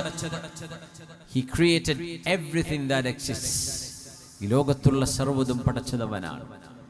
അടുത്ത ചോദ്യം, ആരാ എന്നെ പടച്ചത്? ഖലഖൽ ഇൻസാന മിൻ അലഖ്. Created man from a drop of blood, from a sensitive drop of blood. മനുഷ്യനെ പടച്ചു ഒരു കൊച്ചു രക്തപിണ്ഡത്തിൽ നിന്ന്. ഇഖ്റഅ, വായിക്കണേ, വറബ്ബുകൽ അക്രം, അങ്ങയുടെ രക്ഷിതാവ് ദയാലുവാണ്. ദയാലുവിൽ നിന്നല്ലേ കിട്ടേണ്ടത്, ദയാലുവിൽ നിന്നല്ലേ സ്വീകരിക്കേണ്ടത്. അതുകൊണ്ട് ജീവിതത്തിൽ എന്തെല്ലാം കിട്ടണം, ലഭിക്കണമെന്ന് ആഗ്രഹമുണ്ടോ അതിന്റെ വഴി ഇഖ്റ ആണ്, പഠിക്കലാണ്, ഓതലാണ്. വായിക്കണം, നിങ്ങൾക്ക് കിട്ടേണ്ടതൊക്കെ കിട്ടും. അറിയണം, പഠിക്കണം, നിങ്ങൾക്ക് ലഭിക്കേണ്ടതെല്ലാം തരാൻ കഴിയുന്നവനായ അക്രമായ അല്ലാഹു നിങ്ങൾക്ക് കൂടെയുണ്ട്. الذي علم بالقلم എഴുതി പഠിക്കണം, എഴുതാൻ പഠിപ്പിച്ചതവനാണ്. ഇദ്രീസ് അലൈഹിസ്സലാം എന്ന നബിയാണത്രേ ആദ്യമായി പേന കൊണ്ട് എഴുതിയത്. ആദം നബി കഴിഞ്ഞാൽ പിന്നെ രണ്ടാമത് വന്ന നബിയാണ് ഇനോക്ക് എന്ന് ഇംഗ്ലീഷുകാരൻ വിളിക്കുന്ന ഇദ്രീസ് അലൈഹിസ്സലാം. പേന കൊണ്ട് എഴുതാൻ പഠിപ്പിച്ചത് അല്ലാഹുവാണ്. അല്ലമൽ ഇൻസാന മാ ലം യഅലം. മനുഷ്യൻ അറിവില്ലാത്തതെല്ലാം മനുഷ്യനെ പഠിപ്പിച്ചതാണ് അല്ലാഹു. വല്ലാഹു അഖ്റജകും മിൻ ബുതൂനി ഉമ്മഹാതികും ലാ തഅലമൂന ശൈആ. You have come out of the womb of your mothers and you did know nothing. ഉമ്മയുടെ ഉദരത്തിൽ നിന്ന് ഭൂമിയിലേക്ക് വരുമ്പോഴേ നമുക്കൊന്നും അറിയില്ലായിരുന്നു. പിന്നൊക്കെ പഠിച്ചതാണ്. ഉമ്മ പഠിപ്പിച്ചു, ഉപ്പ പഠിപ്പിച്ചു, കൂടെയുള്ള ആളുകൾ പറയുന്നത് കേട്ടു. വല്ലാഹു അഖ്റജകും മിൻ ബുതൂനി ഉമ്മഹാതികും. നിങ്ങളുടെ ഉമ്മമാരുടെ ഉദരങ്ങളിൽ നിന്ന് നിങ്ങളെ ഭൂമിയിലേക്ക് അല്ലാഹു നിങ്ങളെ പറഞ്ഞേച്ചപ്പോൾ വഅൻതും ലാ തഅലമൂന ശൈആ. You knew nothing. ഒന്നും അറിയില്ലായിരുന്നു. നമുക്ക് അജ്ഞതയിലാണ് നമ്മൾ ജനിച്ചത്. എന്നിട്ട് ജ്ഞാനം നൽകിയത് അല്ലാഹുവാണ്. ആ റബ്ബിന്റെ അസ്തിത്വത്തെയാണ് സംസാരിക്കാനും എഴുതാനും ചിന്തിക്കാനും ഫിലോസഫി വായിക്കാനും സമയമാകുമ്പോഴേക്കും ആ റബ്ബിനെയാണ് ഒന്നും അറിയാതെ ജനിച്ച ഈ കുഞ്ഞായി ജനിച്ച മനുഷ്യൻ പിന്നെ നിരീശ്വരവാദം പറയുന്നത്, നിർമ്മിതവാദം പറയുന്നത്, ഇലാഹില്ലാവാദം പറയുന്നത്. എത്ര വലിയ അനീതിയാണ് മനുഷ്യൻ പടച്ചവനോട് ചെയ്യുന്നത്. എത്ര വലിയ അനീതിയാണ്. മുസനബി ചോദിച്ചു, അല്ലാഹുവേ ഒരു കാര്യം എനിക്ക് നിന്നോട് ചോദിക്കാണ്ട് റബ്ബേ. It's one and only request. എന്താ മുസനബിയെ? പറഞ്ഞോളൂ. അല്ലാഹുവേ എന്നെ ഒരുപാട് ആളുകൾ കളിയാക്കുന്നുണ്ട്. നിന്നെക്കുറിച്ച് ഞാൻ ആളുകളോട് പറയുമ്പോ ബനൂ ഇസ്രായേലുകളിലെ ഈജിപ്തിലെയും സീനാ മരുഭൂമിയിലെയും എന്റെ ശത്രുക്കൾ എന്നെ കളിയാക്കുന്നുണ്ട്, പരിഹസിക്കുന്നുണ്ട് റബ്ബേ. അതുകൊണ്ട് അവരുടെ വായക്കൊന്ന് മൂടിക്കെട്ടാനൊന്ന് സഹായിക്കുമോ പടച്ചോനെ? അവരോടൊന്നും എന്നെ കളിയാക്കരുത് എന്നൊന്ന് പറഞ്ഞേക്കണേ. അല്ലെങ്കിൽ അവർക്ക് കളിയാക്കാനും പരിഹസിക്കാനും സർക്കാസം ചെയ്യാനും ഒരവസരം കൊടുക്കാതെ നീ എന്നെ ഒന്ന് സഹായിക്കണേ എന്ന് ചോദിച്ചപ്പോ അല്ലാഹു ജല്ല ജലാലു സയ്യിദുനാ മൂസ നബി അലൈഹിസ്സലാമിനോട് കൊടുത്തൊരു മറുപടിയുണ്ട്. മൂസ നബിയെ, ഞാൻ എനിക്ക് വേണ്ടി പോലും എൻ്റെ സൃഷ്ടികളോട് ചെയ്യാത്തതാണോ നിങ്ങൾ എന്നോട് ചെയ്യാൻ പറയുന്നത്? ഞാൻ പടച്ച എൻ്റെ സൃഷ്ടികൾ എന്നെ കുറിച്ച് പറയുന്നുണ്ട് ഞാൻ അവരുടെ പടച്ചവനല്ല. അവരുടെ വായൊന്നും ഞാൻ മൂടിക്കെട്ടിയിട്ടില്ല മൂസ നബിയെ. അത് മാത്രം നിങ്ങൾ എന്നോട് ചോദിക്കണ്ട. നിങ്ങൾക്ക് ഇത് കേൾക്കുമ്പോ വേദനയുണ്ടെങ്കിൽ പടച്ചവനായ ഞാൻ, ആ രക്ഷിതാവായ ഞാൻ അവരുടെ രക്ഷിതാവല്ലെന്നവർ പറയുമ്പോ എനിക്കെത്ര വേദനയുണ്ട് മൂസ നബിയെ. അതുകൊണ്ട് ഇത് കർമ്മങ്ങളുടെ ലോകമാണ്. ഇത് ശിക്ഷയുടെയോ രക്ഷയുടെയോ ലോകമല്ല. അത് ആഖിറമാണ്. ഇവിടുന്ന് കർമ്മങ്ങൾ ചെയ്യാനുള്ള സർവ്വ പൊട്ടൻഷ്യലും എല്ലാ കഴിവുകളും നമ്മൾ കൊടുക്കും മനുഷ്യർക്ക്. അങ്ങനെ നമ്മൾ നോക്കുകയാണ്, വീക്ഷിക്കുകയാണ് അവരെന്തൊക്കെയാണ് ചെയ്യുന്നത്, എവിടെയൊക്കെ അവർ പോകും, എന്തൊക്കെ അവർ പാടും, എന്തൊക്കെ അവർ പറയും, എന്തൊക്കെ അവർ സംവിധാനിക്കും, എന്തൊക്കെ ചിന്തകൾ, വിഷവിത്തുകൾ അവരുടെ കലകളിലും സാഹിത്യങ്ങളിലും എഴുത്തുകളിലും സിനിമകളിലും കുത്തിക്കയറ്റി മനുഷ്യന്റെ മനസ്സിനെ മലിനമാക്കാൻ എവിടം വരെയൊക്കെ അവർ പോകുമെന്ന് നാം നോക്കുകയാണ്. മൂസ നബിയെ നോക്കണേ, എത്ര വലിയ ധിക്കാരമാണല്ലേ മനുഷ്യൻ അള്ളാഹുവിനോട് ചെയ്യുന്നത്. അള്ളാഹു നമ്മുടെ പടച്ച രക്ഷിതാവ് എന്റെ രക്ഷിതാവല്ല എന്ന് പറയുന്നത്, ഉദാഹരണം സ്വന്തം ഉമ്മയോട് നിങ്ങൾ എന്റെ ഉമ്മയല്ല എന്ന് പറയുന്നതിനേക്കാളും ഗൗരവമല്ലേ അത്? ഉപ്പയോട് നിങ്ങൾ എന്റെ ഉപ്പയല്ല എന്ന് പറയുന്നതിനേക്കാൾ. ഒരു കുഞ്ഞിനോട്, ഒരു കുഞ്ഞ് മാതാപിതാക്കളോട് ഇങ്ങനെ ഒരു വർത്തമാനം പറഞ്ഞാൽ അതുണ്ടാക്കുന്ന ആഘാതം എത്രയാണെന്ന് ആലോചിക്കുമ്പോഴറിയാം. ഇതൊക്കെ പടച്ച ഖാലിഖായ അല്ലാഹു ഇഖ്റ ബിസ്മി റബ്ബിക്കല്ലദീ ഖലഖ്, read in the name of your lord who created. എല്ലാം സൃഷ്ടിച്ചത് അല്ലാഹുവാണ്. ആ പടച്ച തമ്പുരാനെ കുറിച്ച് അജ്ഞാനം പറയുന്ന, ഇല്ലാത്തത് വിളിച്ചു പറയുന്ന, ആരോപണങ്ങൾ ഉയർത്തുന്ന, കളിയാക്കുന്ന, പരിഹസിക്കുന്ന മനുഷ്യന്റെ ധാർഷ്ട്യത്തെക്കുറിച്ച് നിങ്ങളൊന്ന് ആലോചിച്ചു നോക്കണേ. ഇവിടെയാണ് ഖുർആൻ മനുഷ്യന് പരിഹാരമായി അവതരിക്കുന്നത്. ബിസ്മില്ലാഹിർ റഹ്മാനിർ റഹീം. വഖുൽ ജാഅൽ ഹഖ് വസഹഖൽ ബാതിൽ وقل جاء الحق وزهق الباطل إن الباطل كان زهوقا. പറയൂ നബിയേ, സത്യം വന്നിരിക്കുന്നു, അസത്യം ഇല്ലായ്മ ചെയ്യപ്പെട്ടിരിക്കുന്നു. അസത്യം എന്നെന്നും നാമാവശേഷമാകുന്നതു തന്നെയാണ്. വഖുൽ ജാഅൽ ഹഖ്, say the truth has come, സത്യം വന്നിരിക്കുകയാണ്. വസഹഖൽ ബാതിൽ, and falsehood is vanished.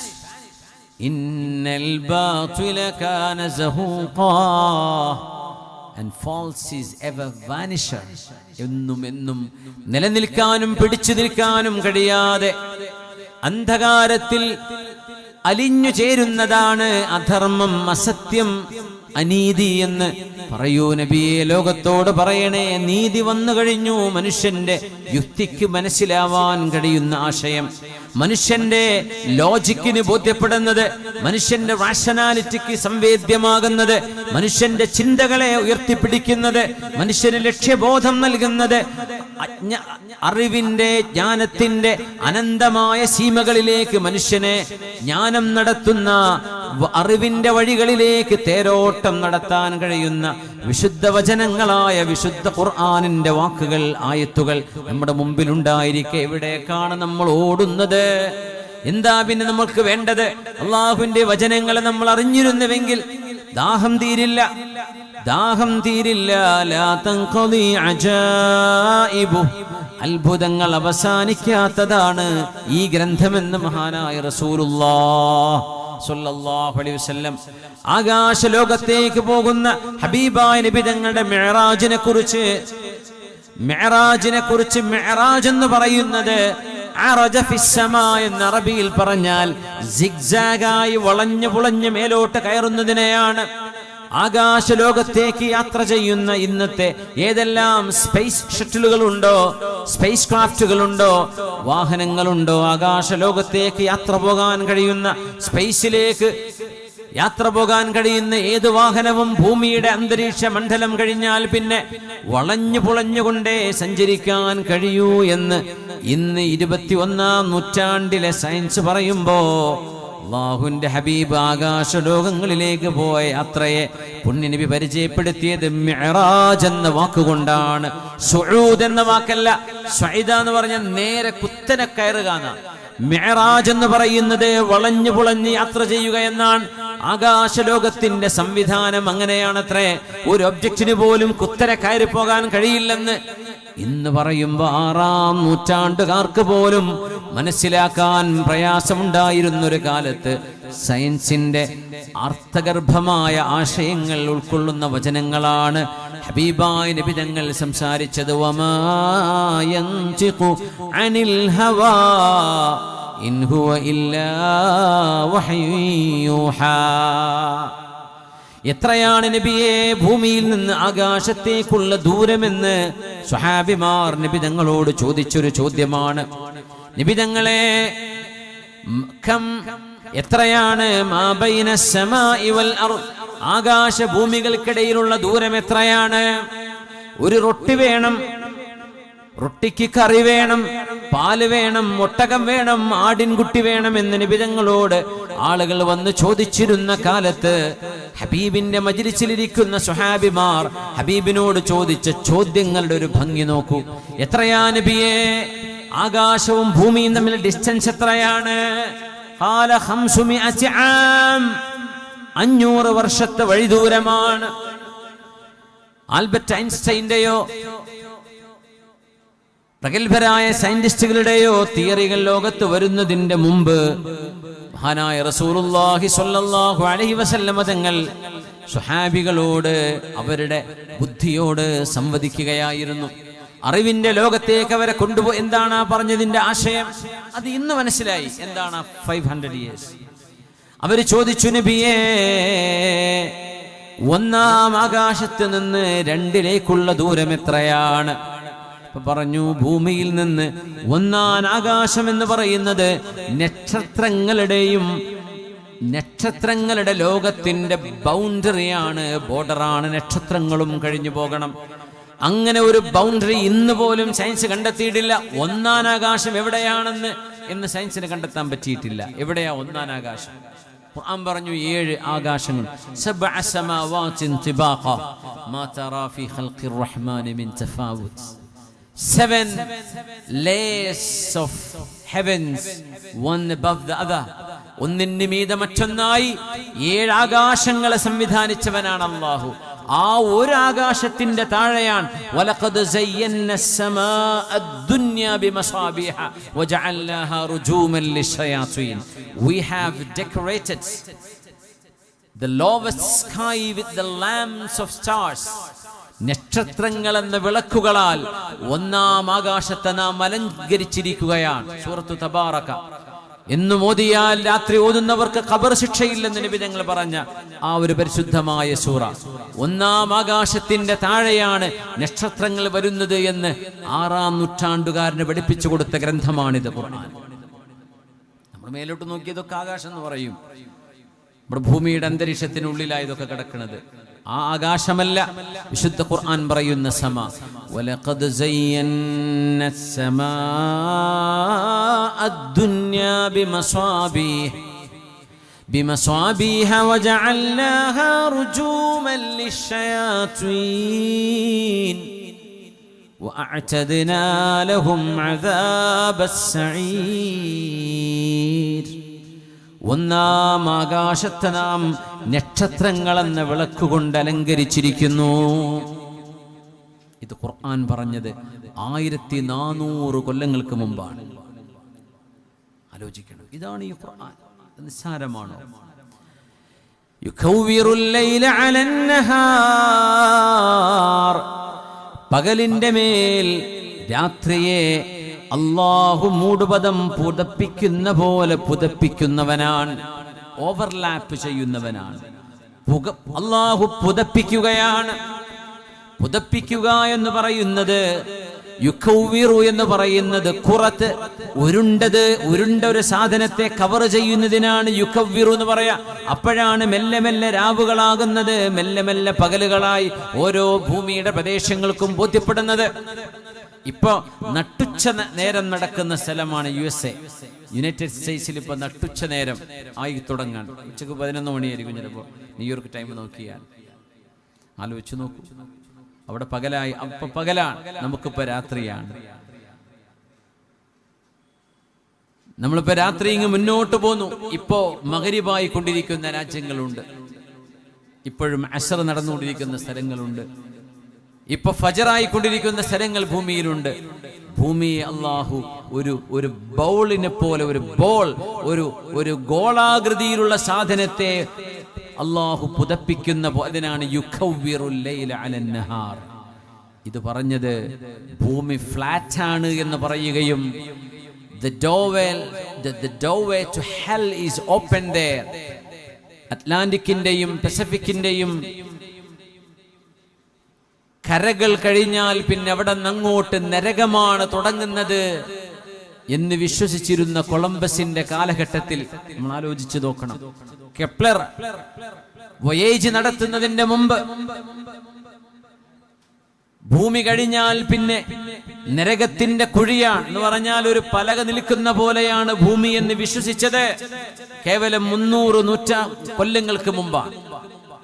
300 കൊല്ലം മുമ്പ് ഭൂമി പരന്നതാണെന്ന് വിശ്വസിച്ചിരുന്നൊരു കാലഘട്ടം. നിങ്ങൾ ആലോചിച്ച് നോക്കൂ, 1400 കൊല്ലം മുമ്പ് അത് പരന്നതാണെന്ന് തോന്നുന്നുവല്ലേ? കൈഫ സുതിഹത്, ഉരുണ്ട ഒരു സാധനത്തെ ഇങ്ങനെ പരത്തിത്തന്ന അള്ളാഹുവിന്റെ എഞ്ചിനീയറിംഗ്. അതാണ് അല്ലാഹു വഇലൽ അർളി കൈഫ സുതിഹത്. നിങ്ങൾ ഭൂമിയിലേക്ക് നോക്കുന്നില്ലയോ? അത് നിങ്ങൾക്ക് പരന്നതുപോലെ ഫീൽ ആവുന്നു അല്ലെ? ഉരുണ്ട ഒരു സാധനം. ഈ ഉരുണ്ടൊരു ഗ്ലോബിനകത്ത് 2/3 ഭാഗം വെള്ളമാണ്. ഒരു പന്തിന്റെ മേലെ വെള്ളമൊഴിച്ചാൽ എല്ലായിടത്തേക്കും അങ്ങ് ഒഴുകിയെത്തൂലേ? എന്നാൽ ഭൂമിയിലെ കടലുകൾ കരയിലേക്ക് കരകയറി വരുന്നുണ്ടോ? കാപ്പാട് ബീച്ച് നമ്മുടെ അടുത്തല്ലേ ഉള്ളത്? ആ ബീച്ചിൽ വെള്ളം നിൽക്കുകയാണ്. ഉരുണ്ടൊരു സാധനമാണെങ്കിൽ ആ വെള്ളങ്ങൾ കവിഞ്ഞു വരണം. പക്ഷേ ഭൂമിയെ അല്ലാഹു സുത്തിഹത്, എങ്ങനെ പരത്തി എന്ന് പറയുന്ന അല്ലാഹുവിന്റെ എഞ്ചിനീയറിംഗ്, ആ എഞ്ചിനീയറിംഗിന്റെ മഹാത്ഭുതം അറിയാനാണ് അല്ലാഹു ചോദിക്കുന്നത്. ദ്രാവകമായി കിടക്കുന്ന ജലം, കോടിക്കണക്കിന് ഗാലൻ വോള്യൂമിൽ കിടക്കുന്ന വെള്ളം, ക്യൂബിക് വോള്യൂം കിടക്കുന്ന വെള്ളം നമ്മുടെ കരകളെ അതിജയിച്ച് കരകളിലേക്ക് കരകവിഞ്ഞൊഴുകി ഭൂമിയുടെ കരയെ അങ്ങ് മുക്കിക്കളയുന്നില്ലല്ലോ. കടലുകളെ കരയിൽ നിർത്താൻ മാത്രം മനോഹരമായ രീതിയിൽ ഭൂമിയുടെ എഞ്ചിനീയറിംഗ് നിർവഹിച്ചതാരാണ്? നിങ്ങൾ ആലോചിക്കണമെന്ന് ചോദിച്ചത് 1400 കൊല്ലങ്ങൾക്ക് മുമ്പാണ്. ഇങ്ങനെ മനുഷ്യന്റെ ധൈഷണികതയെ, മനുഷ്യന്റെ ബുദ്ധിയെ, മനുഷ്യന്റെ യുക്തിയെ, മനുഷ്യന്റെ റീസണിങ്, ഇതിനെ തൊട്ടുണർത്തിയ അള്ളാഹുവിന്റെ വചനമാണ് നമ്മുടെ കൈകളിൽ കിടക്കുന്ന പരിശുദ്ധമായ ഖുർആൻ. ഇത് നമ്മുടെ കയ്യിലുണ്ടായിട്ടാണോ ഇല്ലൂമിനാറ്റി പാടി നടക്കുന്നത്? നമ്മൾ ബിസ്മില്ലാഹിർ റഹ്മാനിർ റഹീം. وَنُنَزِّلُ مِنَ الْقُرْآنِ مَا هُوَ شِفَاءٌ وَرَحْمَةٌ لِّلْمُؤْمِنِينَ وَلَا يَزِيدُ الظَّالِمِينَ إِلَّا خَسَارًا. وَنُنَزِّلُ مِنَ الْقُرْآنِ, പരിശുദ്ധമായ ഖുർആൻ നബിയെ അങ്ങേക്ക് നാം അവതരിപ്പിച്ചു തരുന്നു. എന്താണ് ഖുർആൻ എന്നറിയണേ. മാ ഹുവ ശിഫാഉൻ വറഹ്മ, ഇത് ശിഫയാണ്, ഇത് ശമനമാണ്, ഇത് രോഗങ്ങൾക്കുള്ള ക്യൂർ, ഇത് മെഡിസിനാണ്, ഇത് അസുഖങ്ങൾക്ക് മെഡിസിനാണ്, മനസ്സുകൾക്ക് മരുന്നാണ്, ചിന്തകൾക്ക് മരുന്നാണ്, ശരീരത്തിന് മരുന്നാണ്. വറഹ്മ, ഇത് കാരുണ്യമാണ്, ഇത് റഹ്മത്താണ്. അതുകൊണ്ട് അവിടുന്ന് പറയുമായിരുന്നു, ഏതെങ്കിലും ഒരു മനുഷ്യന്റെ, ഒരാണിന്റെയോ ഒരു പെണ്ണിന്റെയോ ഹൃദയത്തിനുള്ളിൽ ഖുർആൻ മനപ്പാഠമുണ്ടെങ്കിൽ ആ ഹൃദയത്തെ അല്ലാഹുവിന്റെ നരകം തൊടുകയില്ലെന്ന് മഹാനായ റസൂലുള്ളാഹി സ്വല്ലല്ലാഹു അലൈഹി വസല്ലം. ഇത് റഹ്മത്താണ്. അള്ളാന്റെ റഹ്മത്ത് എന്ന് പറയുന്ന റബ്ബിന്റെ വചനങ്ങൾ ഓതിപ്പടിച്ച് ഹിഫ്ദ് ചെയ്ത് മനസ്സിൽ കൊണ്ട് നടക്കുന്ന ഒരു മനസ്സിനെ ഇങ്ങനെയാണ് നരകം തൊടുന്നത് എന്ന് പുണ്യനബി ചോദിച്ചു സ്വല്ലല്ലാഹു അലൈഹി വസല്ലം. ഇത് റഹ്മത്താണ്, ഇത് കരുണയാണ്, ഇത് ശിഫയാണ്, ഇത് മരുന്നാണ്, ഇത് പരിഹാരമാണ്, ഇത് മനുഷ്യന്റെ മനസ്സുകൾക്ക് ഇറങ്ങുന്ന അള്ളാഹുവിന്റെ ഭാഗത്തു നിന്ന് വരുന്ന പ്രത്യേകമായ അള്ളാഹു നൽകുന്ന മരുന്നാണ്, ശിഫയാണ് ഖുർആൻ. وَنُنَزِّلُ مِنَ الْقُرْآنِ مَا هُوَ شِفَاءٌ وَرَحْمَةٌ وَرَحْمَةٌ لِّلْمُؤْمِنِينَ. ഇത് അള്ളാഹുവിന്റെ വചനമാണ് എന്ന് ഖൽബിൽ വിശ്വാസമുള്ള ആളുകൾക്കേ അതുള്ളൂ, ഈമാനുള്ളവർക്കേ അതുണ്ടാവുകയുള്ളൂ.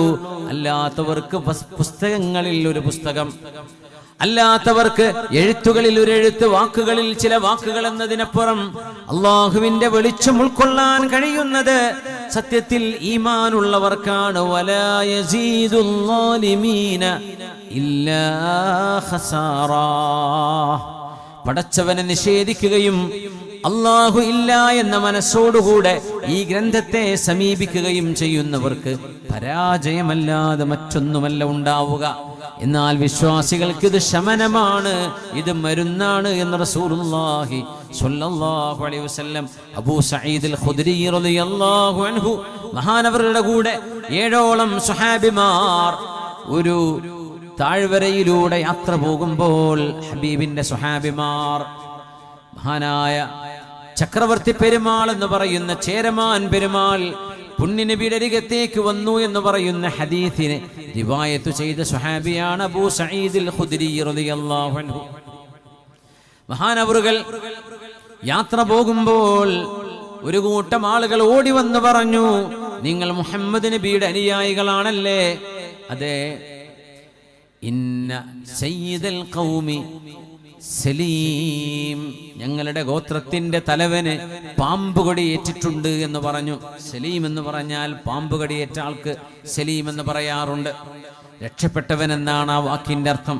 അത് ഓപ്റ്റിമിസം കൊണ്ട് പറയാണ്. പാമ്പ് കടിയേറ്റ ആള് സലീമായി രക്ഷപ്പെടൂല, പക്ഷെ ആള് രക്ഷപ്പെടട്ടെ എന്ന ആഗ്രഹം കൊണ്ട് അറബികളിട്ട പേരാണ് പാമ്പ് കടിയേറ്റ ആൾക്ക് സലീം എന്ന് പറയുന്നത്. ഇതുപോലെ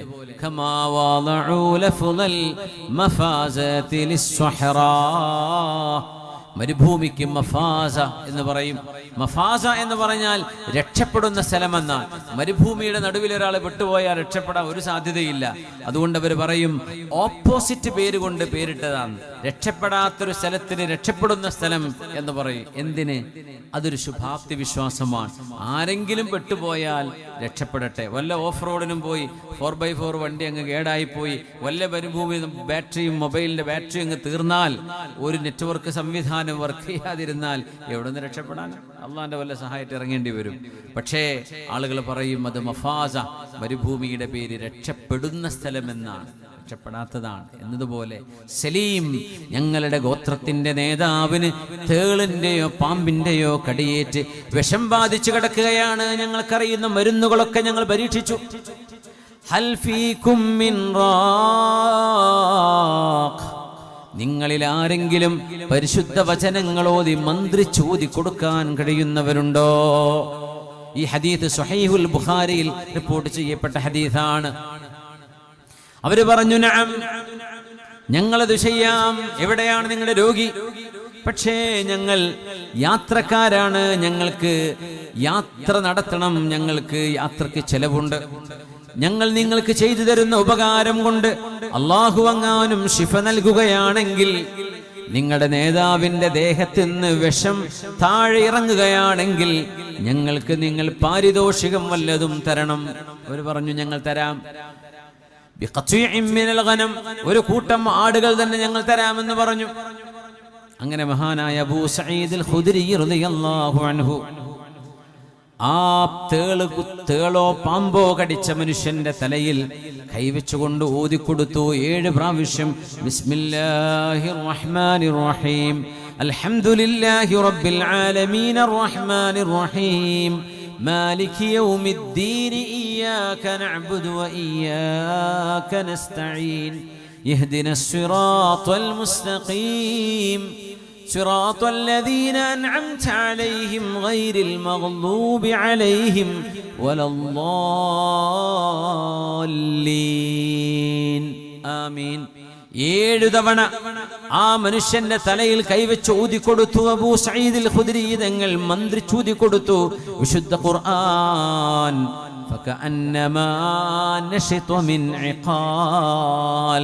ബോധം കെട്ടുപോയൊരു മനുഷ്യൻ ബോധം തെളിഞ്ഞ് എഴുന്നേൽക്കുന്ന പോലെ ആ മനുഷ്യൻ എഴുന്നേറ്റിരുന്നു. അദ്ദേഹത്തിന്റെ വിഷമിറങ്ങി എന്ന് പറയുന്നത് ഇമാം ബുഖാരി തങ്ങൾ റിപ്പോർട്ട് ചെയ്ത ഹദീസാണ്. അതിന്റെ റാവിയാണ് മഹാനായ അബൂ സഈദ് അൽ ഖുദ്രി റളിയല്ലാഹു അൻഹു. ഒരു കൂട്ടം ആടുകൾ അവർ കൊടുത്തുവല്ലോ. മഹാന്മാരായ സ്വഹാബിമാർ പറഞ്ഞു, അബൂ സഈദേ, ഈ ആടുകളെ നമുക്ക് സ്വീകരിക്കാൻ പറ്റുമോ ഇല്ലയോ എന്ന് നമ്മുടെ ഹബീബിനോട് ചോദിച്ചിട്ട് പോരെയോ? അതുകൊണ്ട് ഈ ആടുകളെ പാല് കറക്കുകയോ മാംസത്തിന് ഉപയോഗിക്കുകയോ ചെയ്യണ്ട, നമ്മൾ ഒന്ന് കാത്തിരിക്കുക, ഹബീബിന്റെ അരികം വരെ എത്തട്ടെ, പുണ്യ നബിയോടൊന്ന് പറയാം. അങ്ങനെ മദീനയിലെത്തി ഹബീബായ നബി തങ്ങളോട് അവർ പറഞ്ഞു, നബിയേ ഇങ്ങനെ സംഭവിച്ചു നബിയേ, ഞങ്ങൾ അവർക്ക് മന്ത്രിച്ചൂതി കൊടുത്തു. 7 തവണ സൂറത്തുൽ ഫാത്തിഹ ഓതി കൊടുത്തതേയുള്ളൂ, അയാളുടെ വിഷം നീങ്ങി. തങ്ങൾ ചോദിച്ചു, അബൂ സഈദേ, ഇത് തന്നെയാണ് മന്ത്രിച്ചൂതി കൊടുക്കുന്ന ഇബാദത്ത് എന്ന് പറയുന്ന ആ പുണ്യമായ കർമ്മമാണ് നിങ്ങൾ ചെയ്തത് എന്ന് നിങ്ങൾക്കറിയില്ലയോ? അതിനവർ നിങ്ങൾക്ക് തരുന്ന വേതനം, നിങ്ങൾക്ക് തന്ന സമ്മാനം നിങ്ങൾക്ക് സ്വീകരിക്കാം. എനിക്കും ഒരു ഓഹരി നിങ്ങൾ അത് തന്നോളൂ എന്ന് പുണ്യ നബി തങ്ങൾ അവർക്ക് ആത്മവിശ്വാസം കിട്ടാൻ വേണ്ടി എനിക്കും ഒരു ഓഹരി നിങ്ങൾക്ക് തരാമെന്ന് ഹബീബായ നബി തങ്ങൾ അവരോട് പറഞ്ഞു എന്ന് പറയുന്നത് ഇമാം ബുഖാരി തങ്ങൾ ഉദ്ധരിച്ച സ്വഹീഹുൽ ബുഖാരിയിൽ വന്ന ഹദീസാണ്. ഈ ഖുർആൻ ശിഫയാണ്, ഈ ഖുർആൻ ശിഫയാണ്, ശിഫയാണ് ലിൽ മുഅ്മിനീൻ. ഹൃദയങ്ങളിൽ ആർക്ക് ഈമാനുണ്ടോ ആ ഈമാനുള്ളവർക്ക് ശിഫയാണ് ഖുർആൻ. വറഹ്മ, ഇത് കരുണയാണ്, ഇത് റഹ്മത്താണ്, ഇത് റഹ്മത്താണ്. ഹബീബായ റസൂലുള്ളാഹി സ്വല്ലല്ലാഹു അലൈഹി വസല്ലം തങ്ങളുടെ സ്വഹാബിയായ ഉസൈദ് ഇബ്നു ഹുദൈർ റളിയല്ലാഹു അൻഹു വെള്ളിയാഴ്ച രാവിൽ സൂറത്തുൽ കഹ്ഫ് ഓതിക്കൊണ്ടിരിക്കുകയാണ്. സൂറത്തുൽ കഹ്ഫ് ഓതിക്കൊണ്ടിരിക്കുമ്പോഴേ ആകാശത്ത് നിന്ന് എന്തോ ഒന്ന് കണ്ട് തന്റെ ഒരു റൂമിൽ, അന്നത്തെ വീടുകൾ ഒരു റൂം, കിടന്നുറങ്ങാൻ തൊട്ടടുത്ത് അവരുടെ കുതിരകളെ ആടുകളെ കെട്ടിയിടാൻ സ്റ്റേബിളാണ് ഒരു റൂം അവരുടെ കിച്ചനാണ്, ബെഡ്റൂമാണ്, ലിവിംഗ് റൂമാണ്. അബൂ സഈദ് മഹാനായ ഉസൈദ് ഇബ്നു ഹുദൈർ റളിയല്ലാഹു അൻഹുവിന്റെ കുതിര മഹാനവറുകൾ സൂറത്തുൽ കഹ്ഫ് മനോഹരമായി ഓതിക്കൊണ്ടിരിക്കുമ്പോഴേ ആ കുതിരയുടെ കാലിട്ടടിച്ചത് ആകാശത്തേക്ക് കണ്ണുയർത്തി എന്തൊക്കെയോ ശബ്ദിക്കുന്നത് കണ്ടപ്പോഴേ ഓത്ത് നിർത്തിയിട്ട് പുറത്തേക്ക് വന്നു നോക്കുമ്പോ ആകാശലോകത്ത് നിന്ന് ഒരു മേഘം താഴേക്ക് ഇറങ്ങി വന്നു. നൂറുകണക്കിന് വിളക്കുകൾ, മെഴുകുതിരികൾ കത്തിച്ചു വെച്ച പോലെ മനോഹരമായ മേഘക്കൂട്ടങ്ങൾ ഭൂമിയിലേക്ക് ഇറങ്ങി വന്നതാണ്. ഖിറാത്ത് നിർത്തിയപ്പോഴേ ആ മേഘം മേലോട്ട് തന്നെ കയറിപ്പോകുന്നത് ഉസൈദ് ഇബ്നു ഹുദൈർ റളിയല്ലാഹു അൻഹു കണ്ടു. വീണ്ടും ഖുർആൻ ഓതി തുടങ്ങി. അല്പനേരം കഴിഞ്ഞപ്പോഴേക്കും കുതിര ഇത് കണ്ടുകൊണ്ട് ചാടുകയാണ്. ഇപ്പുറത്ത് സ്വന്തം പിഞ്ചു മോന് കിടക്കുന്നുണ്ട്. ആ മോനെ ചവിട്ടുമോ എന്ന് പേടിച്ച് ഓത്ത് നിർത്തിവെച്ച് പുറത്തു വന്ന് കുതിര നോക്കുന്നിടത്തേക്ക് നോക്കുമ്പോൾ ആകാശലോകത്ത് നിന്ന് മനോഹരമായ മേഘപടലങ്ങൾ താഴേക്ക് വിളക്കുകളാൽ അലങ്കൃതമായി ഇറങ്ങി വന്നത് കണ്ടു. വീണ്ടും അത് മേലോട്ടുയർന്നു. നേരെ പോയി സുബ്ഹി നിസ്കാരം കഴിഞ്ഞ് ഇലാ ഹദറത്തി റസൂലില്ലാഹ്, ലോകത്തിന്റെ ഗുരുവിന്റെ മുമ്പിലേക്ക് ആരാണോ ഈ വിശുദ്ധ ഗ്രന്ഥം ലോകത്തിന് സമ്മാനിച്ചത് ആ ഹബീബായ തങ്ങളുടെ അരികത്തേക്ക് ഓടിച്ചെന്നിട്ട് പറഞ്ഞു, യാ റസൂലല്ലാഹ്, ലോകത്തിന്റെ ഗുരുവേ, അല്ലാഹുവിന്റെ ദൂതരേ, ഞാൻ ഇങ്ങനെ കണ്ടു നബിയെ. എന്താണ് അതിന്റെ പൊരുൾ? എന്തായിരിക്കും ഞാൻ ആ കണ്ടത്? പുണ്യനബി പറഞ്ഞു, ഉസൈദ് ഇബ്നു ഹുദൈറേ, تلك السكينة نزلت لتلاوتك لقراءتك, നിങ്ങൾ വിശുദ്ധ ഖുർആൻ ഓതിയത് കാരണം ആകാശലോകത്ത് നിന്ന് ഇറങ്ങി വന്ന സമാധാനമായിരുന്നു അത്. മാലാഖമാരുടെ റഹ്മത്തിന്റെ വർഷമായിരുന്നു അത്. നിങ്ങളെങ്ങാനും നിങ്ങളുടെ പാരായണം നിർത്തിവെക്കാതെ നേരം പുലർന്ന് സൂര്യൻ ഉദിക്കുവോളം നിങ്ങൾ ഓതിയിരുന്നുവെങ്കിൽ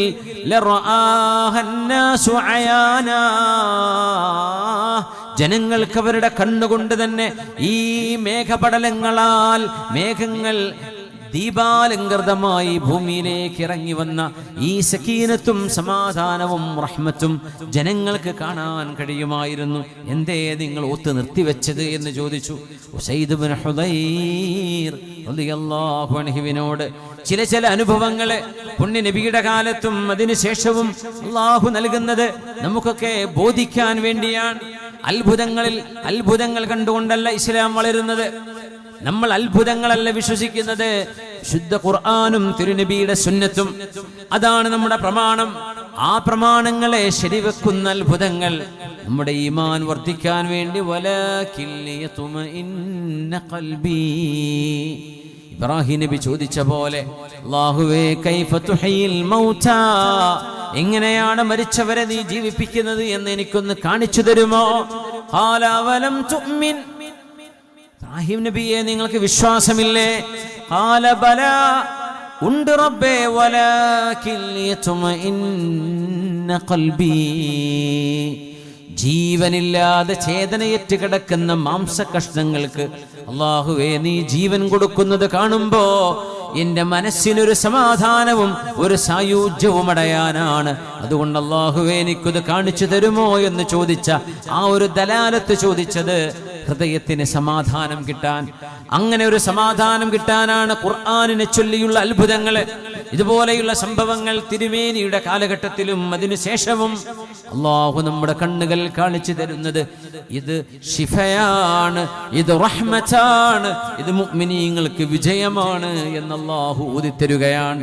ബിസ്മില്ലാഹിർ റഹ്മാനിർ റഹീം.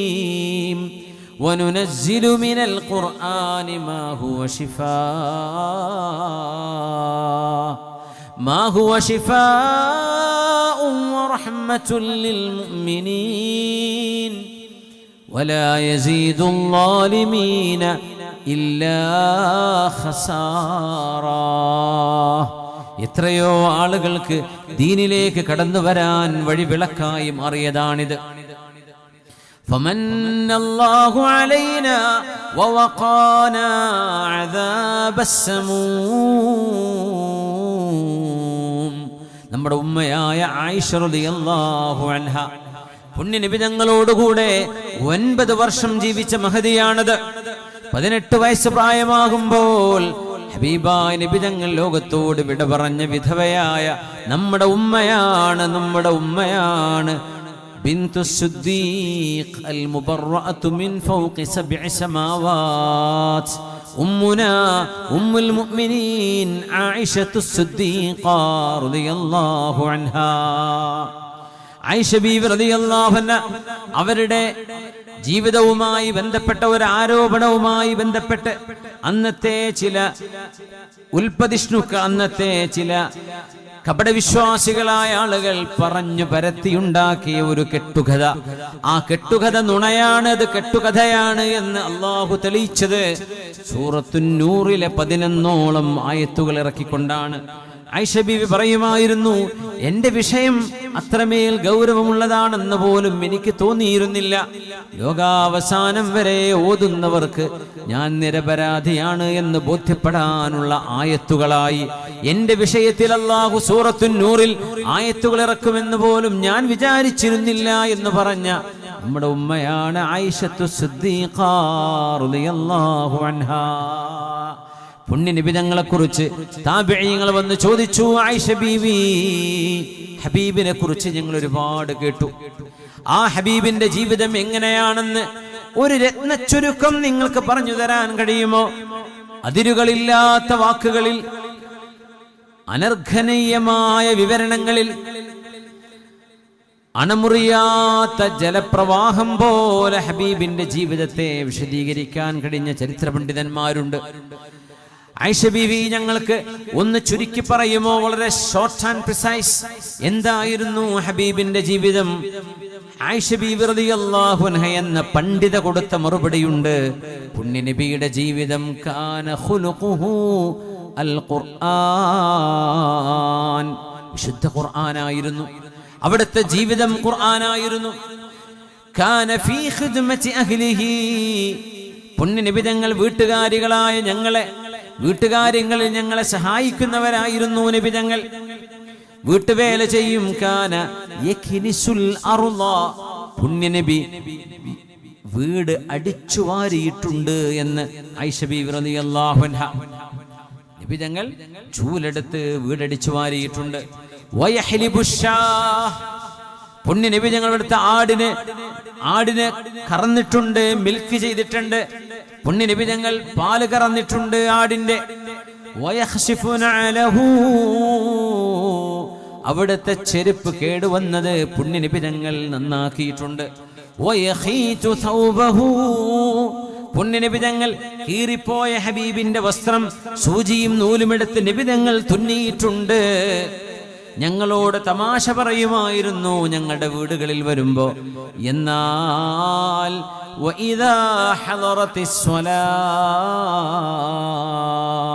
പള്ളിയുടെ മുനാരത്തിൽ നിന്ന് ബിലാൽ എന്നവരുടെ വാങ്കുളി ഉയരുകയാണ്.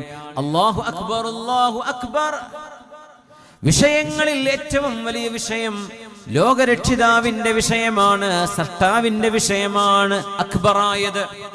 അഷ്ഹദു അല്ലാ ഇലാഹ ഇല്ലല്ലാഹ് അഷ്ഹദു അന്ന മുഹമ്മദർ റസൂലുള്ളാഹ് ഹയ്യ അലസ്സലാഹ്, നിസ്കാരത്തിലേക്ക് വരണേ, ഹയ്യ അലൽ ഫലാഹ്, വിജയത്തിലേക്ക് വരണേ എന്ന് വാങ്കുലി കേട്ടാൽ ഖറജ മിൻ ബൈനിനാ, വീട്ടിൽ ഞങ്ങളോടൊപ്പം തമാശ പറയുന്ന നബിതങ്ങൾ ഞങ്ങൾക്കിടയിൽ നിന്ന് വീട്ടിൽ നിന്ന് പുറത്തിറങ്ങും. കഅന്നഹു ലം യഅരിഫ്നാ വലം നഅരിഫുഹു, നബിക്ക് ഞങ്ങളെയോ ഞങ്ങൾക്ക് നബിയെയോ അറിയില്ലാത്ത പോലെ, ഒരു പരിചയവുമില്ലാത്ത പോലെ നിസ്കാരത്തിലേക്ക് നബി ഞങ്ങൾ ഓടിയെടുക്കും. അവിടുന്ന് പറയുമായിരുന്നു, ഹുബ്ബിബ ഇലയ്യ മിൻ ദുനിയാകുമുത് ത്വയ്ബു വന്നിസാ, നിങ്ങളുടെ ഈ ദുന്യാവിൽ എനിക്കിഷ്ടപ്പെട്ട രണ്ടെണ്ണമുണ്ട്. ഒന്നെന്റെ കുടുംബിനികൾ, എന്റെ ഭാര്യമാർ. പിന്നെ പറഞ്ഞു വത്വീബ്, സുഗന്ധം എനിക്കിഷ്ടമാണ്, സുഗന്ധം എനിക്കിഷ്ടമാണ്, എന്റെ ഭാര്യമാരെ എനിക്കിഷ്ടമാണ്. എന്നാൽ വജുഇലത് ഖുർറതു ഐനി ഫിസ്സലാഹ്, എൻ്റെ കണ്ണിൻ്റെ കുളിർമ, എൻ്റെ ആനന്ദം ഞാൻ ആസ്വദിക്കുന്നത് ഞാൻ അല്ലാഹുവിൻ്റെ മുമ്പിൽ അല്ലാഹു അക്ബർ എന്ന് ചൊല്ലി നിൽക്കുമ്പോഴാണ്. നിസ്കാരമാണ് എൻ്റെ ആനന്ദം, നിസ്കാരമാണ് എൻ്റെ കൺകുളിർമ, നിസ്കാരമാണ് ഞാൻ ആസ്വദിക്കുന്നത്. എന്നാൽ എനിക്ക് സുഗന്ധം ഇഷ്ടമാണ്, എൻ്റെ ഭാര്യമാരെ ഇഷ്ടമാണ്. എന്നാൽ അതിൻ്റെയൊക്കെ അപ്പുറത്താണ് അല്ലാഹുവിൻ്റെ മുമ്പിൽ ഞാൻ നിൽക്കുന്ന എൻ്റെ നിസ്കാരം. ഇത് പഠിപ്പിച്ച നബിയാണ്, അവിടുത്തെ ജീവിതമാണ്. അൽ ഖുർആൻ കാന ഖുലുഖുൽ ഖുർആൻ. അബ്ദുല്ലാഹ് ഇബ്നു മസ്ഊദ് റളിയല്ലാഹു അൻഹു ഹാഫിദാണ്. സ്വഹാബിമാർ 90% സ്വഹാബിമാരും ഹാഫിദുകളായിരുന്നുവെന്നാണ്. 90% ഹാഫിദുകളാണ് സ്വഹാബത്തിന്റെ ഹബീബായ നബിയുടെ സ്വഹാബിമാർ. ഹാഫിദ് അല്ലാത്തവർ വളരെ ചുരുക്കമാണ്. ഇബ്നു മസ്ഊദ് തങ്ങൾ പറയുന്നുണ്ട്, ഞാനൊരു രാത്രി മദീന പള്ളിയിലേക്ക് കയറി ചെന്നപ്പോൾ ലോകത്തിന്റെ ഗുരു അവിടെ എഴുന്നേറ്റ് നിസ്കരിക്കുന്നുണ്ട്. നമ്മൾ ആലോചിക്കണം, ജീവിതത്തിന്റെ ഏറ്റവും വലിയ ആനന്ദം പ്രാർത്ഥനയിലാണ് എന്ന് പഠിപ്പിച്ചവരാണ് നമ്മുടെ പ്രവാചകര്. മദ്യപാനവും ലഹരിയും ഇന്നത്തെ രാത്രി ഏത് മതവിഭാഗത്തിന്റെ ആഘോഷത്തിന്റെ പേരിലാണോ എന്തോ ആകട്ടെ, മദ്യപാനവും ലഹരിയും കൊണ്ട് നമ്മുടെ നിയമപാലകർക്ക് തലവേദനയുണ്ടാക്കുന്ന അനുഭവങ്ങൾ എത്രയാണ് ഉണ്ടാകാറുള്ളത്? എത്രയാണ് കുട്ടികൾ വിചാരിക്കുന്നത് ലഹരി അടിച്ചാൽ അത് ആനന്ദമാണെന്നാണ്, കള്ളുകുടിച്ചാൽ അത് ആനന്ദമെന്നാണ്. മദ്യപാനവും ലഹരിയും അവിടെയാണ് ആനന്ദം, മ്യൂസിക്കും ഡാൻസും ഇതിലാണ് ആനന്ദം എന്ന് വിചാരിക്കുന്നവരോട് ലോകത്തിന്റെ ഗുരുവിനൊന്ന് പറയാനുണ്ട്, നിങ്ങൾ അല്ലാഹുവിന്റെ മുമ്പിൽ വിനയാന്വിതരായി അംഗസ്നാനം വരുത്തി ഖിബിലയിലേക്ക് തിരിഞ്ഞു നിന്ന്, അല്ലാഹുവേ നീ ഏറ്റവും വലിയവനാണ്, നിന്റെ വിഷയങ്ങളിൽ ഏറ്റവും വലുതാണ്, അല്ലാഹു അക്ബർ എന്ന് ചൊല്ലി പ്രാർത്ഥനയിൽ കഴിയുന്ന ഒരു മനുഷ്യന്റെ മനസ്സിന് കിട്ടുന്ന ആനന്ദം പോലെ ഒരാനന്ദമുണ്ടോ മനുഷ്യന്? ഒരാനന്ദമുണ്ടോ മനുഷ്യന്? എത്ര വലിയ ആനന്ദമാണത്! മദീന പള്ളിക്കന്ന് വിളക്കുകളില്ല, കരണ്ടില്ല, ജനറേറ്ററുകളില്ല, ബാറ്ററിയില്ല. ആ മസ്ജിദിന്റെ ഉള്ളകം ഇരുട്ടാണ്. അബ്ദുല്ലാഹ് ഇബ്നു മസ്ഊദ് എന്ന് പറയുന്ന വളരെ ഉയരം കുറഞ്ഞ, ഹൈറ്റ് ഇല്ലാതിരുന്ന, തീരെ തടിയില്ലാതിരുന്ന, എന്നാൽ ജബൽ ഉഹദിനേക്കാൾ ഭാരമാണ് നാളെ ഇബ്നു മസ്ഊദ് എന്നവരുടെ കാലുകൾക്ക് ഭാരമാണ്. അതളഹകൂന മിൻ ഖിഫത്തി സാഖി ഫവല്ലാഹി ലഹുമാ അസ്ഖലു ഫിൽ മീസാൻ മിൻ ജബൽ ഉഹുദ് എന്ന് പുണ്യനബി പറഞ്ഞ മഹാനാണ് അബ്ദുല്ലാഹ് ഇബ്നു മസ്ഊദ് റളിയല്ലാഹു അൻഹു. ആ മഹാനവറുകളും പാതിരാത്രി ഉറങ്ങാൻ പറ്റുമായിരുന്ന രാവ്, പുണ്യനബി തങ്ങൾക്ക് ആയിഷ ബീവിയുണ്ട്, അവിടെ ഹഫ്സ ബീവിയുണ്ട്, അവിടുത്തെ ഭാര്യമാരുണ്ട്. പക്ഷേ രാത്രികാലങ്ങളിൽ അവിടെ നിന്ന് എഴുന്നേറ്റ് നിസ്കരിക്കുമായിരുന്നു. പുണ്യനബി മദീന പള്ളിയിൽ നിസ്കരിക്കുന്നത് കാണുന്നു അബ്ദുല്ലാഹ് ഇബ്നു മസ്ഊദ് റളിയല്ലാഹു അൻഹു. ആലിമാണ്, ആലിമുൻ മിൻ ഉലമാഇ സ്വഹാബ, സ്വഹാബികളിലെ ആലിമാണ് അബ്ദുല്ലാഹ് ഇബ്നു മസ്ഊദ് റളിയല്ലാഹു അൻഹു. മഹാൻ പറയട്ടെ, ഞാൻ പിറകിൽ ചെന്നു നിന്നു. നബിയുടെ കൂടെ ഒരു നിസ്കാരമാവട്ടെ, പുണ്യനബി ഒറ്റക്കാണ് നിസ്കരിക്കുന്നത്, ഞാൻ പള്ളിയിൽ നിന്ന് ബാക്കിൽ പോയി നിന്നു ഹബീബിന്റെ പിറകിൽ. ഫഫ്തഹൽ ബഖറ, പുണ്യനബി സൂറത്തുൽ ബഖറ അങ്ങ് തുടങ്ങി.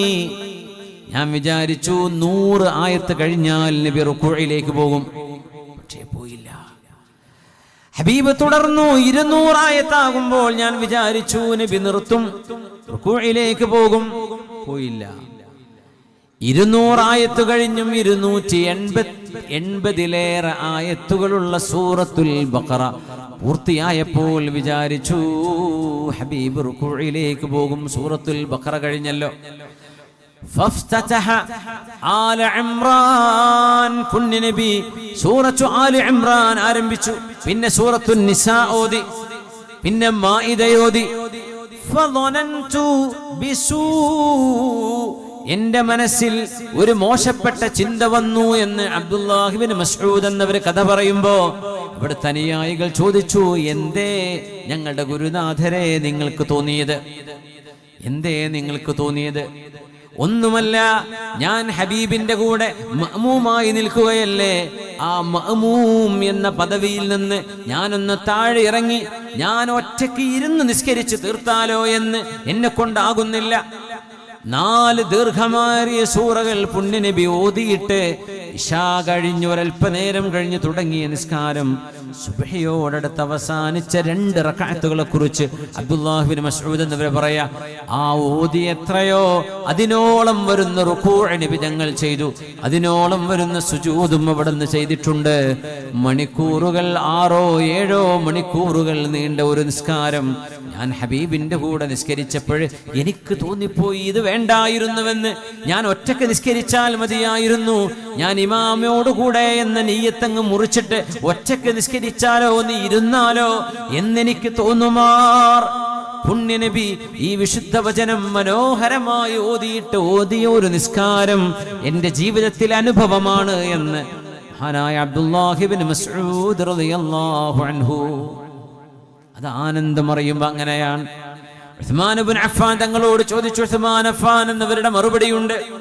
മഹാൻ പറയുമായിരുന്നു, വല്ലാഹി ലൗ സഫത് ഖുലൂബുക്കും, നിങ്ങളുടെ ഹൃദയം ശുദ്ധമായിരുന്നുവെങ്കിൽ മാ സഇംതും മിൻ കലാമില്ലാഹ്, അല്ലാഹുവിന്റെ ഖുർആൻ ഓതാൻ നിങ്ങൾക്ക് മടി വരില്ലായിരുന്നു. ഹൃദയം ശുദ്ധമായിരുന്നുവെങ്കിൽ ഞാൻ ഓർക്കുകയാണ്, ഇവിടെ അടുത്ത് മരണപ്പെട്ട മുജീബുർ റഹ്മാൻ സാഹിബ് അബ്ദുള്ള ഹാജി അവർ പറയായിരുന്നു, മസ്ജിദിൽ വന്നാൽ നിസ്കാരം കഴിഞ്ഞ് എപ്പോഴും ഖുർആൻ ഓതിയിട്ടേ പോവുള്ളായിരുന്നു. എനിക്ക് അദ്ദേഹത്തെ ഞാൻ കണ്ടിട്ടില്ല, കണ്ടതായിട്ട് എനിക്ക് ഓർമ്മയിലില്ല. പക്ഷേ അബുദാബിയിലെ ഖുർആൻ ക്ലാസ് ഇപ്പോൾ എല്ലാ വ്യാഴാഴ്ചയും നടക്കാറുണ്ട്.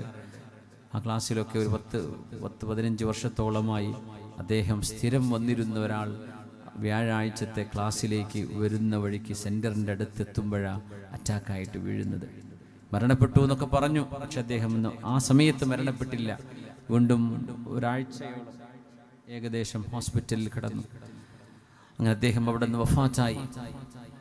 അദ്ദേഹം നിങ്ങളുടെ നാട്ടുകാരനാണ്. അദ്ദേഹത്തിന്റെ ജ്യേഷ്ഠൻ അതിന് തൊട്ട് മുമ്പാണ് മരിച്ചത്. വാപ്പ 1 വർഷം മുമ്പാണ് മരണപ്പെട്ടത്. അല്ലാഹുവേ, കുടുംബത്തിന് നീ ക്ഷമ കൊടുക്കണേ റബ്ബേ. ആ മരിച്ചുപോയ വാപ്പക്ക് അവരാണെങ്കിലോ ആ മരണപ്പെട്ട മുജീബുർ റഹ്മാൻ നമ്മുടെ ഹാജിയാരുടെ അമ്മാവന്റെ മകൻ കൂടിയാണ്. അള്ളാഹു അദ്ദേഹത്തിന്റെ ഖബറിടം സ്വർഗ്ഗത്തോപ്പാക്കി കൊടുക്കട്ടെ. അള്ളാഹു അദ്ദേഹത്തിന്റെ ഖബറിടം സ്വർഗ്ഗത്തോപ്പാക്കണേ റബ്ബേ. നിന്റെ ഖുർആൻ ഓതിയിരുന്നൊരു നല്ല മനുഷ്യനാണ്. എപ്പോഴും ദീനിനെ, അറിവിനെ, ഇൽമിനെ സ്നേഹിച്ചിരുന്ന ദീനിന്റെ അനുഭാവിയായിരുന്ന ഒരു ഒരു യുവാവാണ്. അല്ലാഹുവേ, നീ മഗ്ഫിറത്ത് നൽകണേ റബ്ബേ. അദ്ദേഹത്തിന്റെ മരിച്ചുപോയ ജ്യേഷ്ഠനും അദ്ദേഹത്തിന്റെ മരണപ്പെട്ടുപോയ ഉപ്പാക്കും നീ മഗ്ഫിറത്ത് ചെയ്യണേ പടച്ചവനെ. അവിടെ ജീവിച്ചിരിക്കുന്ന ഉമ്മ, മറ്റു ബന്ധുക്കൾ, അല്ലാഹുവർക്കൊക്കെ നീ ദീർഘായുസ്സും ആഫിയത്തും മനസ്സിന് കരുത്തും ക്ഷമയും യഖീനും നൽകണേ റബ്ബേ. അവരുടെ 2 പെൺകുട്ടികൾ, അല്ലാഹുവർക്കൊക്കെ അല്ലാഹുവേ നീ ഉന്നത വിജയവും ജീവിത സൗഭാഗ്യവും നൽകി അനുഗ്രഹിക്കണേ റബ്ബേ. ആ പിതാവിന്റെ വിയോഗത്തിന് പകരം അല്ലാഹുവേ നീ തുണയാകണേ തമ്പുരാനെ. നിങ്ങളുടെ നാട്ടുകാരനാണ് എന്നതുകൊണ്ട് തന്നെ ഈ സദസ്സിൽ വെച്ച് അദ്ദേഹത്തെ പ്രത്യേകം നമ്മൾ ഓർക്കുകയാണ്. അദ്ദേഹം മരണപ്പെട്ടത് അബുദാബിയിലായിരുന്നു.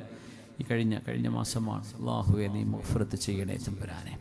ശുദ്ധ ഖുർആൻ നിങ്ങളുടെ മനസ്സിന് ശുദ്ധിയുണ്ടായിരുന്നുവെങ്കിൽ ഖുർആൻ നിങ്ങൾക്ക് മടുക്കില്ലായിരുന്നുവെന്ന് മഹാനായ ഉസ്മാൻ ഇബ്നു അഫ്ഫാൻ റളിയല്ലാഹു അൻഹുമ.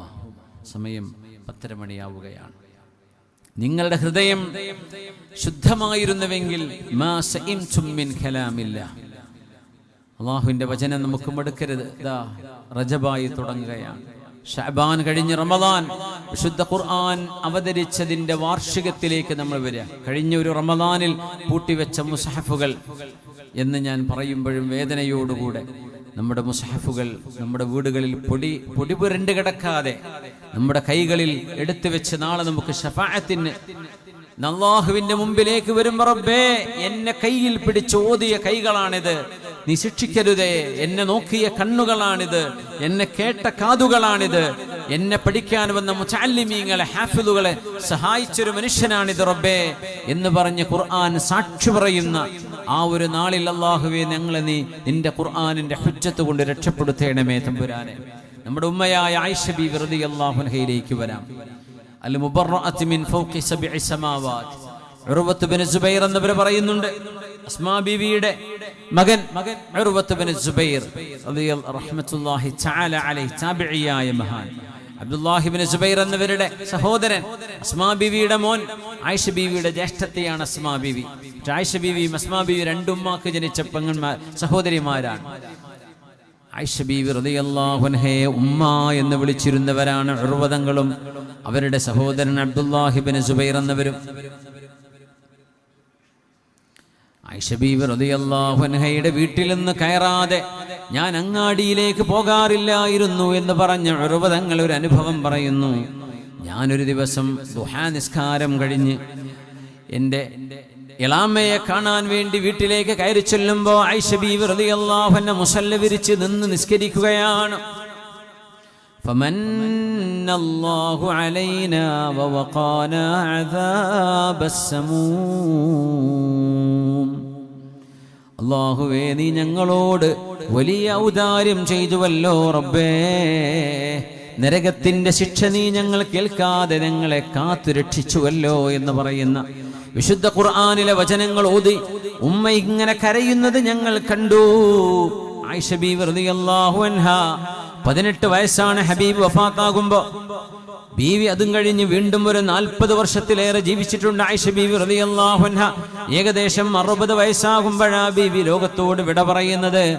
ആ കാലഘട്ടത്തിനിടക്ക് ആയിഷ ബീവി റളിയല്ലാഹു അൻഹയിൽ നിന്ന് ഇൽമ പഠിച്ചു പോയ പണ്ഡിതന്മാരായ സ്വഹാബിമാർ ഒരുപാടുണ്ട്. അനന്തരാവകാശ നിയമം ചോദിച്ചു വന്നാൽ ആയിഷ ബീവിയുടെയാണ് ഫത്വ. തഫ്സീർ ചോദിച്ചാൽ ബീവിയാണ് പറയുന്നത്. ഹദീസ് ചോദിച്ചാൽ ബീവിയുടെ അടുത്ത് മറുപടിയുണ്ട്.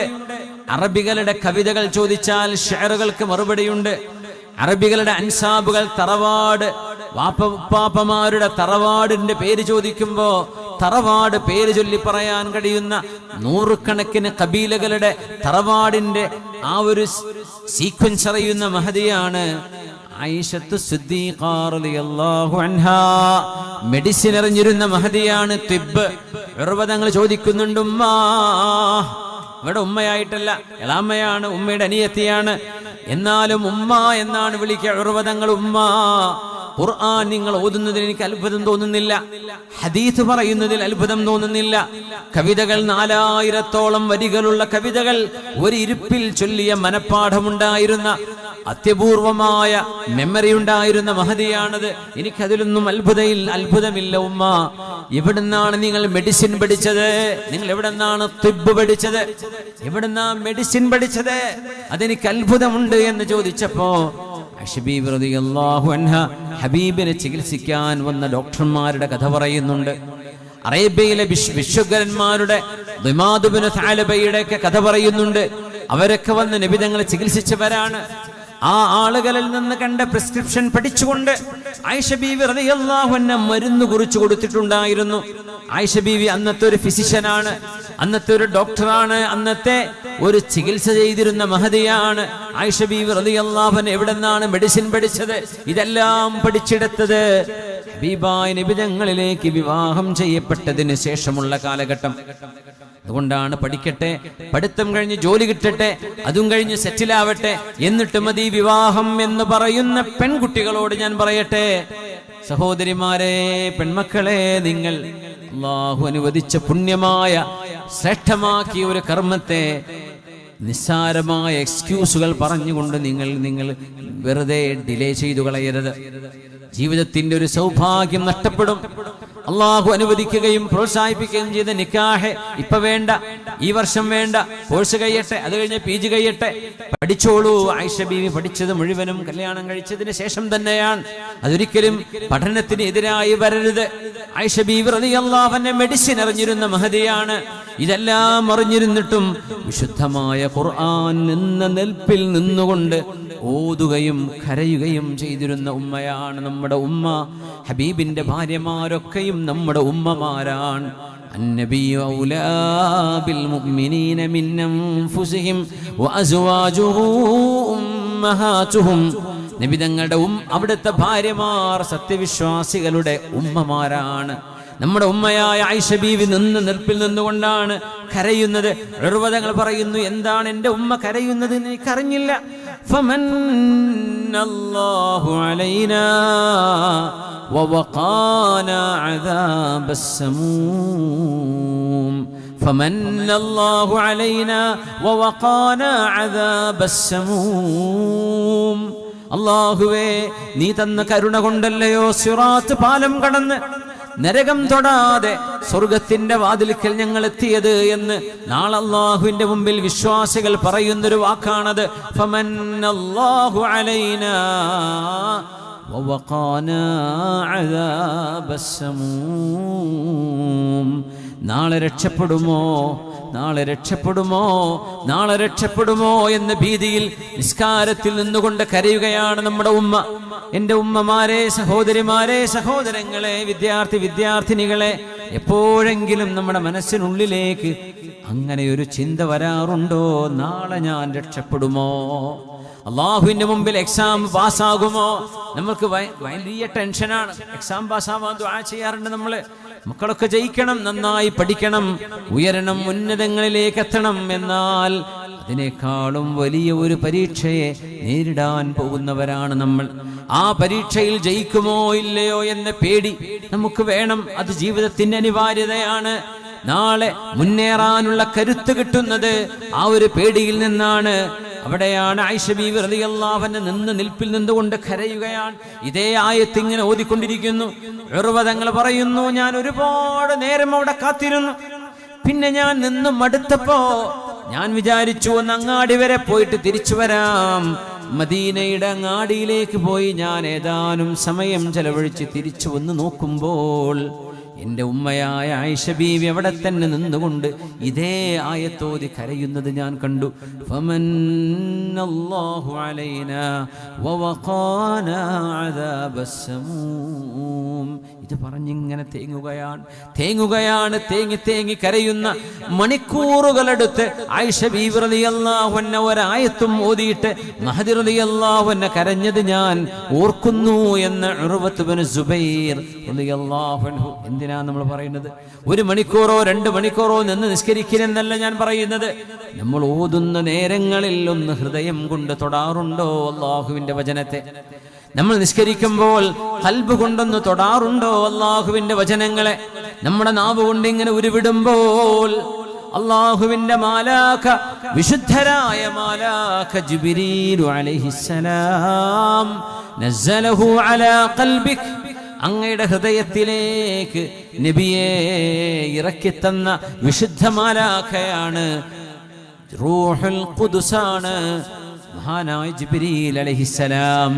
ആ വിശുദ്ധ മലക്കിന്റെ വാസിത്തയോടുകൂടെയാണ് അള്ളാഹുവിൽ നിന്ന് ഈ വചനം ഹബീബിലേക്ക് ലഭിക്കുന്നത്. അത്രമേൽ പുണ്യമായ അള്ളാഹുവിന്റെ വചനമാണ് ഞാൻ ഓതുന്നത്. റബ്ബേ, ഇതെനിക്ക് ശിഫയാണ്. എൻ്റെ ശരീരത്തിന്, എൻ്റെ ചിന്തകൾക്ക്, എൻ്റെ മനസ്സിന്, എൻ്റെ ആലോചനകൾക്ക് ഇത് ശിഫയാണ്, ഇത് റഹ്മത്താണ്. എനിക്ക്, എൻ്റെ ജീവിതത്തിന്, എൻ്റെ കുടുംബത്തിന്, എൻ്റെ മക്കളിൽ, എൻ്റെ കച്ചവടത്തിൽ, എൻ്റെ യാത്രയിൽ, നാട്ടിലിരിക്കുമ്പോൾ എൻ്റെ പഠനത്തിന്, എൻ്റെ കോഴ്സിന്, എൻ്റെ ജോലിക്ക് എല്ലാം ഇത് റഹ്മത്താണെന്നൊരു ബോധ്യത്തോടുകൂടെ ഒരു പേജെങ്കിലും ഒരു ദിവസം എടുത്തു നോക്കാൻ, ഊതി നോക്കാൻ നമുക്ക് സാധിക്കുന്നുണ്ടെങ്കിൽ നമ്മൾ വിജയിച്ചു. അല്ലാഹുവിൻ്റെ കലാം മഹ്ജൂറാ. തിരിഞ്ഞു നോക്കാതെ എൻ്റെ ആളുകൾ ഖുർആനെ മാറ്റിവെച്ചു റബ്ബേ എന്ന് അല്ലാഹുവിനോട് വഖാല റസൂൽ, പുണ്യനബി റബ്ബിനോട് പറയുന്നൊരു നേരമുണ്ട്. ഇന്ന ഖൗമി ഇത്തഖദൂ ഹാദൽ ഖുർആന മഹ്ജൂറാ. എൻ്റെ ആളുകൾ ഈ ഖുർആൻ മാറ്റിവെച്ചു റബ്ബേ. അവർ വാട്സപ്പുകൾ വായിക്കാറുണ്ടായിരുന്നു. ഗ്രൂപ്പ് മുഴുവനും കയറിയിട്ട് ഉത്തരം പറയും, കേൾക്കും, അത് വായിക്കും. ഫേസ്ബുക്ക് ഒന്ന് വായിക്കും, അത് തീർന്നാൽ ഇൻസ്റ്റഗ്രാം തുറക്കും, അത് കഴിഞ്ഞാൽ പിന്നെ ട്വിറ്ററും തുറക്കും. ഇങ്ങനെ മാറി മാറി അവനവന്റെ ജീവിതവുമായി ഭൗതികതയുമായി മാത്രം ബന്ധപ്പെട്ടത് 100 കണക്കിന് വരികൾ വായിക്കുമ്പോഴും ഒരു വരി പോലും റബ്ബേ നിന്റെ കലാം. എത്രയോ ഖുർആൻ ആപ്ലിക്കേഷനുകൾ ലഭ്യമാണ്, എത്രയോ ആപ്പുകളുണ്ട്, എത്രയോ ഔറാദുകളുടെ ദിക്റുകളുടെ ആപ്പുകളുണ്ട്. ഔറാദ് വൽ മനാഖിബ് എന്ന് പറഞ്ഞ് നമുക്ക് ഹജ്ജാദ് റാത്തീബ് അടക്കമുള്ള ഖുർആനിന്റെ അത്യാവശ്യമായി നമ്മൾ ഓതുന്ന സൂറത്തുകള്, അദ്കാറുകള്, മൗലിദുകള്, റാത്തീബുകള് എല്ലാം കിട്ടുന്ന ആപ്പ് ഔറാദ് വൽ മനാഖിബ്. എത്രയൊക്കെ സൗകര്യങ്ങളുണ്ട് മുഅ്മിനീങ്ങളെ നമ്മുടെ ഈ കാലത്ത്, എത്രയൊക്കെ സൗകര്യങ്ങളുണ്ട്. ഔറാദ് വൽ മനാഖിബ് ഒന്ന് ഡൗൺലോഡ് ചെയ്താൽ നമുക്ക് ആവശ്യമായതെല്ലാം, അത് ഖുർആനും ദിക്റും സ്വലാത്തും ദുആയും മൗലിദും ബൈത്തുകളും റത്തീബും മജ്ലിസുന്നൂറും എല്ലാം കിട്ടുന്ന ആപ്പുകൾ. ഒരു പുതിയൊരു ന്യൂ ആപ്പ് ഞാൻ ശ്രദ്ധിച്ചു, അൽ മുൻജിയ എന്ന് പറഞ്ഞിട്ടൊരു ആപ്പ്. നമ്മുടെ മലയാളിയായ ഒരു ഉസ്താദ് ഇപ്പം അടുത്തത് അദ്ദേഹം ലോഞ്ച് ചെയ്ത അൽ മുൻജിയ. വളരെ മനോഹരമായ ഖുർആനും നമുക്ക് ജീവിതത്തിൽ കൊണ്ടു നടക്കേണ്ട ദുആകളും അർത്ഥങ്ങളും ഒക്കെ വളരെ മനോഹരമായി പ്രയർ ടൈമിംഗ് അടക്കം അദ്കാറുകളും ഔറാദുകളും ഈ പറഞ്ഞ സീറകളും ഖസീദകളും ബൈത്തുകളും സ്വലാത്തും ദുആയൊക്കെ ഉള്ള അൽ മുൻജിയ ഒന്ന് ടൈപ്പ് ചെയ്താൽ നമുക്ക് ആൻഡ്രോയിഡിലും ആപ്പിളിലൊക്കെ കിട്ടുന്നത്. ഇതൊക്കെ നമ്മുടെ മുമ്പിലുണ്ടായിട്ട് ഖുർആൻ പ്രോയുണ്ട്, അൽ ഖുർആനുണ്ട്, ഖുർആൻ മജീദ് ഉണ്ട്. കുട്ടികൾക്ക് പഠിക്കാൻ പറ്റുന്ന ഖുർആന്റെ ചെറിയൊരു ആപ്പ് ഉണ്ട്, അദ്നാൻ ആപ്പ് എന്ന് പറയും. Adnan ADNAN Adnan free download ചെയ്യാൻ പറ്റും. കുട്ടികൾക്ക് ജുസു അമ്മയും ജുസു തബാറക്കയും കുട്ടികൾക്ക് ഒരുപാട് തവണ കേട്ടുകൊണ്ട് ഇങ്ങനെ പഠിക്കാൻ പറ്റും. അദ്നാൻ ആപ്പ്, അതുപോലെ ഖുർആൻ മജീദ് ആപ്പ്, ഇതൊക്കെ ഫ്രീ ആപ്പുകളാണ്. ഇതൊക്കെ നമ്മുടെ മുമ്പിലുണ്ടായിട്ട് ലോകത്തെ എല്ലാ സോഷ്യൽ മീഡിയ നമ്മൾ തുറന്നു നോക്കും, പത്രങ്ങളും TV ന്യൂസും ഒക്കെ നമ്മൾ കേൾക്കുന്നുണ്ട്. ഇന്ന ഖൗമി ഇത്തഖദു ഹാദൽ ഖുർആന മഹ്ജൂറ. We abandoned Quran. ഖുർആനെ നമ്മൾ അങ്ങ് മാറ്റി നിർത്തി കളഞ്ഞല്ലേ എന്ന് പുണ്യനബി പറയുമ്പോൾ നമ്മൾ ആലോചിക്കണേ, നാണിച്ചു പോകില്ലേ നമ്മൾ? അതുകൊണ്ട് മുഅ്മിനെ, ഈ സദസ്സ് വിശുദ്ധ ഖുർആനെ ഓർമ്മിപ്പിക്കാനുള്ള സദസ്സാണ്. ഇവിടുത്തെ ഹാഫിദുകളായ 5 മക്കള് മലയാളം അറിയാത്ത അങ്ങ് ദൂരെ നിന്ന് 2000-ലേറെ കിലോമീറ്റർ ദൂരം കടത്ത്, 2500-ലേറെ കിലോമീറ്റർ വരും ബീഹാറിലേക്ക്. അത്രയും ദൂരെ നിന്ന് നമ്മുടെ നാട്ടിലേക്ക് വന്ന് പഠിക്കുന്ന മക്കൾ. ഇവിടുന്ന് ദുബൈക്ക് 2600 കിലോമീറ്റർ ഉള്ളൂ ഫ്ലൈറ്റിന്. അത്രയും ഏകദേശം ദൂരം ബൈ റോഡ് 2 ദിവസം 3 പകലൊക്കെ ട്രെയിനിൽ ഇരുന്നിട്ടാണ് ആ മക്കൾ ഇങ്ങോട്ട് എത്തുന്നത്. ഞാൻ ചോദിച്ചു അബ്ദുള്ള ഹാജിയോട്, ഈ കുട്ടികളുടെ വാപ്പമാരോ ഉമ്മമാരോ ഈ പരിപാടി കേൾക്കാൻ, അവരുടെ മക്കള് ഖുർആൻ ഹിഫ്ളാക്കിയ സന്തോഷം കാണാൻ ഇവിടെ രക്ഷിതാക്കൾ വരുന്നുണ്ടോ, ബീഹാറിൽ നിന്ന് എത്തിയോ എന്ന് ചോദിച്ചു. അപ്പോൾ ഹാജിയാര് പറയാം, ഇവിടുന്ന് വരാൻ ഉസ്താദേ ഒരു ദിവസം ജോലി ചെയ്താൽ 100 രൂപ കിട്ടും. ഈ 3-4 ദിവസം അങ്ങോട്ടും ഇങ്ങോട്ടും യാത്ര ചെയ്യാൻ ട്രെയിൻ ടിക്കറ്റ് പോലും അവർക്ക് എടുക്കാൻ കഴിയില്ല. അവർക്കൊക്കെ ആഗ്രഹം ഉണ്ടാവും, വരാൻ പറ്റാത്ത ആളുകളാണ്. നമ്മൾ ആലോചിച്ച് നോക്കി. അതുകൊണ്ട് അത്രയും മൂല്യവത്തായ ഒരു സ്വത്താണ് നമ്മുടെ ഹാഫിദീങ്ങൾ, നമ്മുടെ നാട്ടിൽ, നമ്മുടെ മഹല്ലിൽ ഈ സ്ഥാപനത്തിൽ വന്ന് പഠിക്കുക എന്ന് പറഞ്ഞത്. അതുകൊണ്ട് ഇൻഷാ അല്ലാഹ് ഇതൊരു 11ാമത്തെ വാർഷികമാണ്. ഇതൊരു 21, 31, 51, 101 വാർഷികങ്ങൾ ഇവിടെ ഇത് നടക്കേണ്ടതുണ്ട്. അള്ളാഹു അനുഗ്രഹിക്കട്ടെ. ആ യാത്രയിൽ ആരൊക്കെ ഇതിന് കൂടെ നിൽക്കുന്നുണ്ടോ അവർക്കൊക്കെ അള്ളാഹു അനുഗ്രഹം ചെയ്യട്ടെ, അള്ളാഹുവിന്റെ കരുണയുണ്ടാകട്ടെ. ആരൊക്കെ ഈ സ്ഥാപനത്തെ മനസ്സുകൊണ്ട്, ഹാജിക്ക് ഇതിന് ഒരുപാട് ചെലവഴിക്കുന്ന ആളാണ് ഞാൻ. ഹാജിക്ക് ഒരുപാട് യാത്രകൾ കൂടെ പോകാറുണ്ട്. ഒരുപാട് തമാശ പറയും, കുറെ ചിരിക്കും, കുറെ ചിരിപ്പിക്കും, കുറെ ചിന്തിപ്പിക്കും. അങ്ങനെ ഒരു വല്ലാത്ത ഒരു അത്ഭുതമുള്ള ഒരു പേഴ്സണാലിറ്റിയാണ്. മഹാനവറുകളുടെ ജീവിതത്തിന്റെ വലിയൊരു ഭാഗം മദ്രസയും മസ്ജിദും, അതും ഒറ്റയ്ക്ക് സ്വന്തം കൺസ്ട്രക്ട് ചെയ്ത് ചാവി കൊടുക്കുക. അങ്ങനെ സ്വന്തം അധ്വാനവും സമയവും അള്ളാഹു നൽകിയ സമ്പത്ത് ദീനിന് വേണ്ടിയും പാവപ്പെട്ടവർക്ക് വേണ്ടിയും ജെന്യുവിൻ കേസാണെന്ന് ബോധ്യപ്പെട്ടാൽ അദ്ദേഹം സഹായിക്കും. അങ്ങനത്തെ ഒരു വല്ലാത്ത ത്യാഗ മനസ്കതയുള്ള ഒരു മഹാനവറുകൾ നമ്മുടെ നാടിന് ലഭിച്ചത് അള്ളാഹു ചെയ്ത വലിയ സൗഭാഗ്യമാണ്. അള്ളാഹു അദ്ദേഹത്തിന് ആഫിയത്തും സലാമത്തും ദീർഘായുസ്സും തഖ്വയും ഈമാനും അറിവും സമ്പൽ സമൃദ്ധിയും ഇസ്സത്തും അള്ളാഹു വർദ്ധിപ്പിച്ചു കൊടുക്കട്ടെ.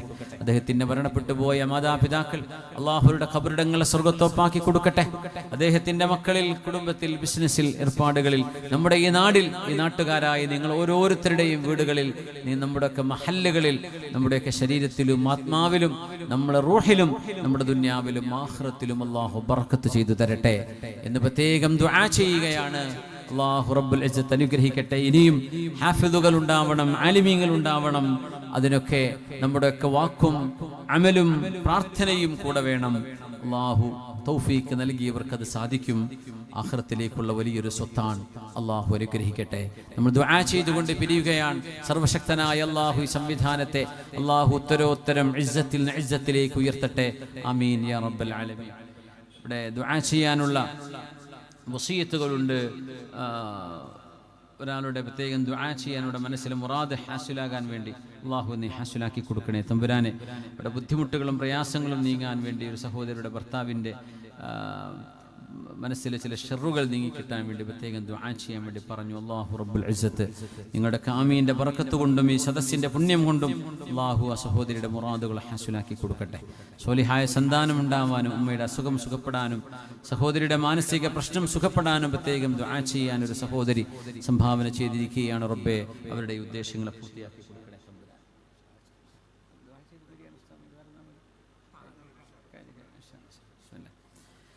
മകൻ്റെ ജോലി സംബന്ധമായ വിസ ശരിയാവാനും 1.5 ലക്ഷം രൂപ കൊടുത്തിട്ടുണ്ട്. വിസ ശരിയായില്ല എന്നൊക്കെ പറഞ്ഞു വലിയ വിഷമത്തിലാണ്. അല്ലാഹു ആ സഹോദരിയുടെ മകൻ്റെ ജോലി സംബന്ധമായ പ്രയാസങ്ങളെ അല്ലാഹു വളരെ പെട്ടെന്ന് പരിഹരിച്ചു കൊടുക്കട്ടെ. മരണപ്പെട്ടു പോയ ഉമ്മാക്കും ഉപ്പാക്കും ഭർത്താവിനും വേണ്ടി പ്രത്യേകം ദുആ ചെയ്യാൻ ഒരു സഹോദരി സംഭാവന ചെയ്തിരിക്കുകയാണ്. അവർക്കൊക്കെ അല്ലാഹു മഗ്ഫിറത്ത് നൽകട്ടെ. അവരുടെ സ്വതക്കയെ അല്ലാഹു വെളിച്ചമായി ഖബറിലേക്ക് എത്തിച്ചു കൊടുക്കട്ടെ. എല്ലാ മാസവും നിശ്ചിത സംഖ്യ കൊടുക്കാമെന്ന് ഏറ്റ സഹോദരന്മാർ അതുപോലെ സഹോദരിമാർ എല്ലാവരും അവരുടെ ഉദ്ദേശങ്ങൾ പൂർത്തിയാവാൻ ദുആരക്കാൻ വേണ്ടി പറഞ്ഞിട്ട് അല്ലാഹു സഫലമാക്കി കൊടുക്കട്ടെ. നമ്മുടെ സുഹൃത്ത് നാസർ മുണ്ടക്കുളം അദ്ദേഹത്തിൻ്റെ ഉപ്പയുടെ 7ാമത്തെ ആണ്ടാണ് വെള്ളിയാഴ്ച. പ്രത്യേകം ദുആരക്കാൻ വേണ്ടി വസിയത്തുണ്ട്. അല്ലാഹുവിന്റെ ഉപ്പക്ക് മഗ്ഫിറത്തും റഹ്മത്തും ചെയ്യട്ടെ. അവരുടെ പ്രിയപ്പെട്ട സുഹൃത്ത് വട്ടപ്പറമ്പൻ മൊയ്തീൻകുട്ടി എന്ന അവരുടെ സുഹൃത്തിൻ്റെ ഉപ്പ, അവർക്ക് വേണ്ടിയും ദുആരക്കാൻ വസിയത്തുണ്ട്. അല്ലാഹു സുബ്ഹാനഹു വ തആല അവർക്കും മർഹമത്തും മഗ്ഫിറത്തും ചെയ്യട്ടെ. ആമീൻ യാ റബ്ബൽ ആലമീൻ. ഭക്ഷണം കൊടുത്തും സാമ്പത്തികമായും സഹായിച്ചവർ, അതുപോലെ തന്നെ ഈ പരിപാടിക്ക് വോളണ്ടിയർമാരായി സേവനം ചെയ്യുന്ന സഹോദരിമാർ എല്ലാവരുടെയും ത്യാഗങ്ങളും പരിശ്രമങ്ങളും അല്ലാഹു സ്വീകരിക്കട്ടെ. ഇതൊക്കെ നമുക്ക് നാളെ മരണപ്പെട്ടു പോകുമ്പോൾ നമ്മുടെ ഖബറിലേക്കുള്ള വലിയൊരു സ്വത്തായിരിക്കും. നമ്മുടെ ഈ സ്ഥാപനത്തിന് അതുപോലെ പള്ളിക്ക് മദ്രസക്കൊക്കെ ചെയ്യുന്ന നമ്മുടെ സേവനങ്ങൾ, നമ്മുടെ സംഭാവനകൾ, മാസത്തിൽ ഒരു സംഖ്യ നമ്മുടെ ഇവിടുത്തെ മക്കളുടെ ഭക്ഷണത്തിന് അല്ലെങ്കിൽ അവരുടെ താമസത്തിന്, അവരുടെ മറ്റു അനുബന്ധ ചെലവുകൾക്ക്, ഉസ്താദുമാരുടെ ശമ്പളത്തിന് നമുക്ക് ചെയ്യാം. ചെയ്തില്ലെങ്കിൽ ആചാര്യ ഒറ്റയ്ക്ക് ചെയ്യും, എനിക്കറിയാം. പക്ഷെ നമുക്കതിന് കൂലി വേണം. നമ്മളൊക്കെ ഇതിൻ്റെ ഭാഗമാണ്. ഇത് ഒരാളുടെ മാത്രമല്ല, ഇതൊരു നാടിൻ്റെ, ഒരു സമൂഹത്തിൻ്റെ, ഒരു ഉമ്മത്തിൻ്റെ അഭിമാനമാണ്. അതുകൊണ്ട് എല്ലാവരും കൂടെ നിൽക്കണം. ഇതൊക്കെ നമ്മുടെ മാതാപിതാക്കളുടെ, മരിച്ചുപോയവരുടെ മാതാപിതാക്കൾ, ബന്ധുക്കളുടെയൊക്കെ പേരിൽ നിയ്യത്ത് ചെയ്തിട്ട് കൊടുക്കുക. അള്ളാഹു ഇതിൻ്റെയൊക്കെ കൂലി അവരുടെ ഖബറിലേക്ക് കൊടുക്കണേ. അപ്പോൾ നമ്മൾ മരിച്ചു കഴിഞ്ഞാൽ നമ്മുടെ പേരിലും ആരെങ്കിലും നമ്മളറിയാത്ത ഏതോ നാട്ടിലെ മുതഅല്ലിമീങ്ങൾ നമുക്ക് വേണ്ടി ദുആ ചെയ്യും. അള്ളാഹു ഈ സ്ഥാപനത്തെ ഉയർത്തട്ടെ. ഇവിടുത്തെ മുതഅല്ലിമീങ്ങൾ, ഉസ്താദുമാർ, സഹോദരിമാർ സദസ്സിലേക്ക് എത്തിയ നിങ്ങൾ ഓരോരുത്തരുടെയും കാൽവെപ്പുകളെ അള്ളാഹു നന്മയിലേക്കുള്ള കാൽവെപ്പുകളായി സ്വീകരിക്കട്ടെ. നമ്മുടെ ദുനിയാവും ആഖിറവും അള്ളാഹു നന്നാക്കി തരട്ടെ. അൽഹംദുലില്ലാഹി റബ്ബിൽ ആലമീൻ ഹംദൻ കസീറൻ തയ്യിബൻ മുബാറകൻ ഫീഹി അലാ കുല്ലി ഹാൽ. اللهم صل على سيدنا محمد الفاتح لما أغلق والخاتم لما سبق وناصر الحق بالحق والهادي إلى صراطك المستقيم وعلى آله وصحبه حق قدره ومقداره العظيم. أرحم الراحمين يا ربي ഈ സദസ്സിനെ നീ സ്വീകരിക്കണേ റബ്ബേ. അല്ലാഹു ഞങ്ങൾക്ക് നീ മാപ്പ് നൽകണേ. അല്ലാഹ് ഞങ്ങളുടെ തെറ്റുകുറ്റങ്ങളെ നീ വിട്ടുപുറത്ത് മാപ്പാക്കി തരണേ റബ്ബേ. അല്ലാഹു ഞങ്ങളോട് നീ പൊറുക്കണേ റബ്ബേ. ഞങ്ങളെ ശുദ്ധിയാക്കി തരണേ റബ്ബേ. മനസ്സിനെ വൃത്തിയാക്കി തരണേ റബ്ബേ. ഖുർആനിന്റെ അഹ്ലുകാരാക്കണേ റബ്ബേ. അത് ഓതുന്നവരും പഠിക്കുന്നവരും വിശുദ്ധ ഖുർആനിൽ സേവനം ചെയ്യുന്നവരുമാക്കണേ പടച്ചവനെ. ഖുർആനിന് വേണ്ടി സേവനം ചെയ്യുന്നവരാക്കണേ റബ്ബേ. ഇവിടുത്തെ ഹഫ്ളീങ്ങളെ ആലിമീങ്ങളും ദാഇകളും പ്രബോധകരുമാക്കി ഈ ഉമ്മത്തിൻ്റെ അഭിമാനങ്ങളാക്കി മാറ്റണേ പടച്ചവനെ. റഹ്മാൻ റഹീമേ, ഈ സ്ഥാപനത്തെ സഹായിച്ചവർ, ഈ സ്ഥാപനം ഏതൊരു മഹദിയുടെ പേരിലാണോ ആ മഹദിയുടെ ഖബറിലേക്ക് അല്ലാഹുവേ ഈ നന്മയുടെ പ്രതിഫലം നിങ്ങൾ എത്തിച്ചു കൊടുക്കണമേ തമ്പുരാനെ. റഹ്മാൻ റഹീമേ, ഞങ്ങളുടെ കുടുംബം മരണപ്പെട്ടു പോയ മാതാപിതാക്കളുടെ ഖബറിലേക്ക് ഞങ്ങൾ ചെയ്യുന്ന നന്മകളെ നീ എത്തിച്ചു കൊടുക്കണേ തമ്പുരാനെ.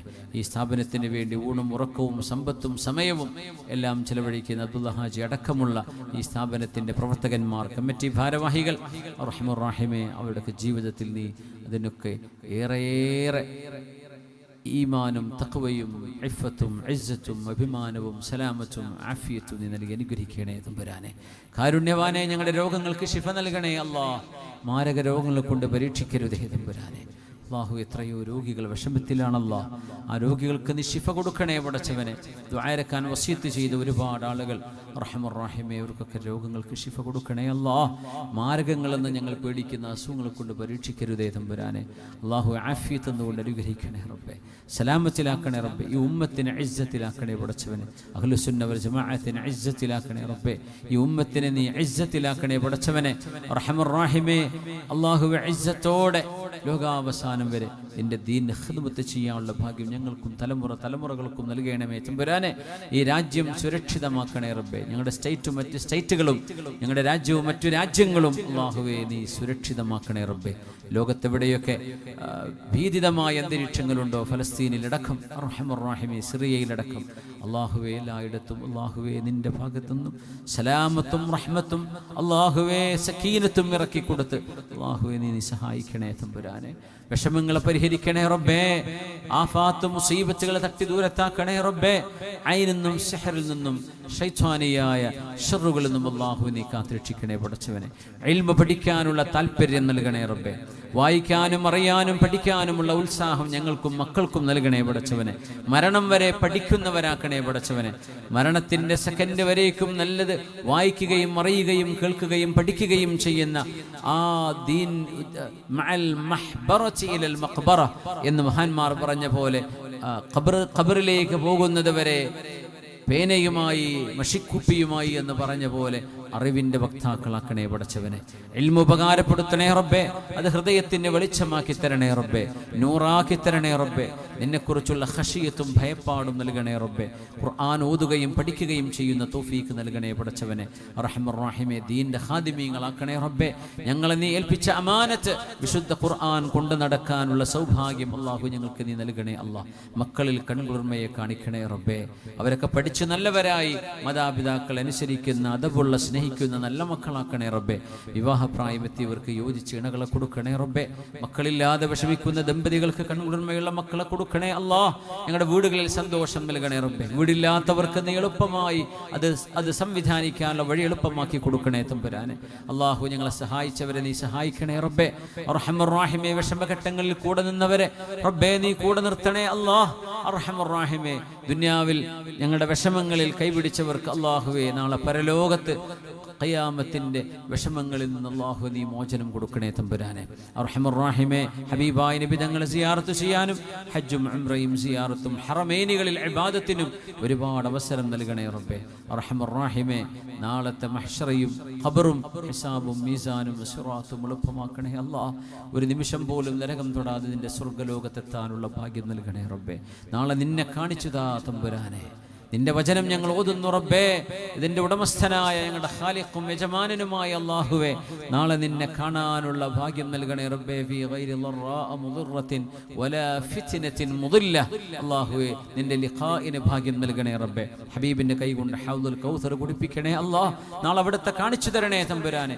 ഞങ്ങളുടെ മാതാപിതാക്കൾ, ഇഷ്ടജനങ്ങൾ, ബന്ധുമിത്രാദികൾ, ദുആ കൊണ്ട് വസീയത്ത് ചെയ്തവർ, ഞങ്ങളെ സ്നേഹിക്കുന്നവർ, ഞങ്ങളെ ഇഷ്ടപ്പെടുന്നവർ, അല്ലാഹു ദീനിന്റെ പേരിൽ അറിവിന്റെ മജ്ലിസുകളിൽ വന്നിരുന്നവർ, ദീനീ സ്ഥാപനങ്ങളും മദ്രസകളും പള്ളികളും ചാരിറ്റി സംവിധാനങ്ങളും നടത്തിക്കൊണ്ടുപോകുന്ന ദീനിനെ മദ്രസകളെ, പള്ളികളെ, യതീംഖാനകളെ, അറബി കോളേജുകളെ, പ്രത്യേകിച്ച് ദാൽഹുദയും ദാൽഹുദയുടെ സംവിധാനമായ ഹാദിയയുടെ കീഴിൽ ഉത്തരേന്ത്യൻ സംസ്ഥാനങ്ങളിൽ നടക്കുന്ന മക്തബ് സംവിധാനങ്ങളെ, കിഷൻഗഞ്ചിലെ കുർത്തുബയെ, അങ്ങനെ തുടങ്ങി ഒരുപാട് സംവിധാനങ്ങളെ അല്ലാഹുവേ സഹായിക്കുന്ന മലയാളികളായ ഞങ്ങളുടെ സഹോദര സഹോദരിമാർ, ലോകത്തിന്റെ പല ഭാഗങ്ങളിലുമുള്ളവർ, പ്രവാസികളായവർ, അല്ലാഹു എല്ലാവരെയും നീ സഹായിക്കണേ പടച്ചവനെ.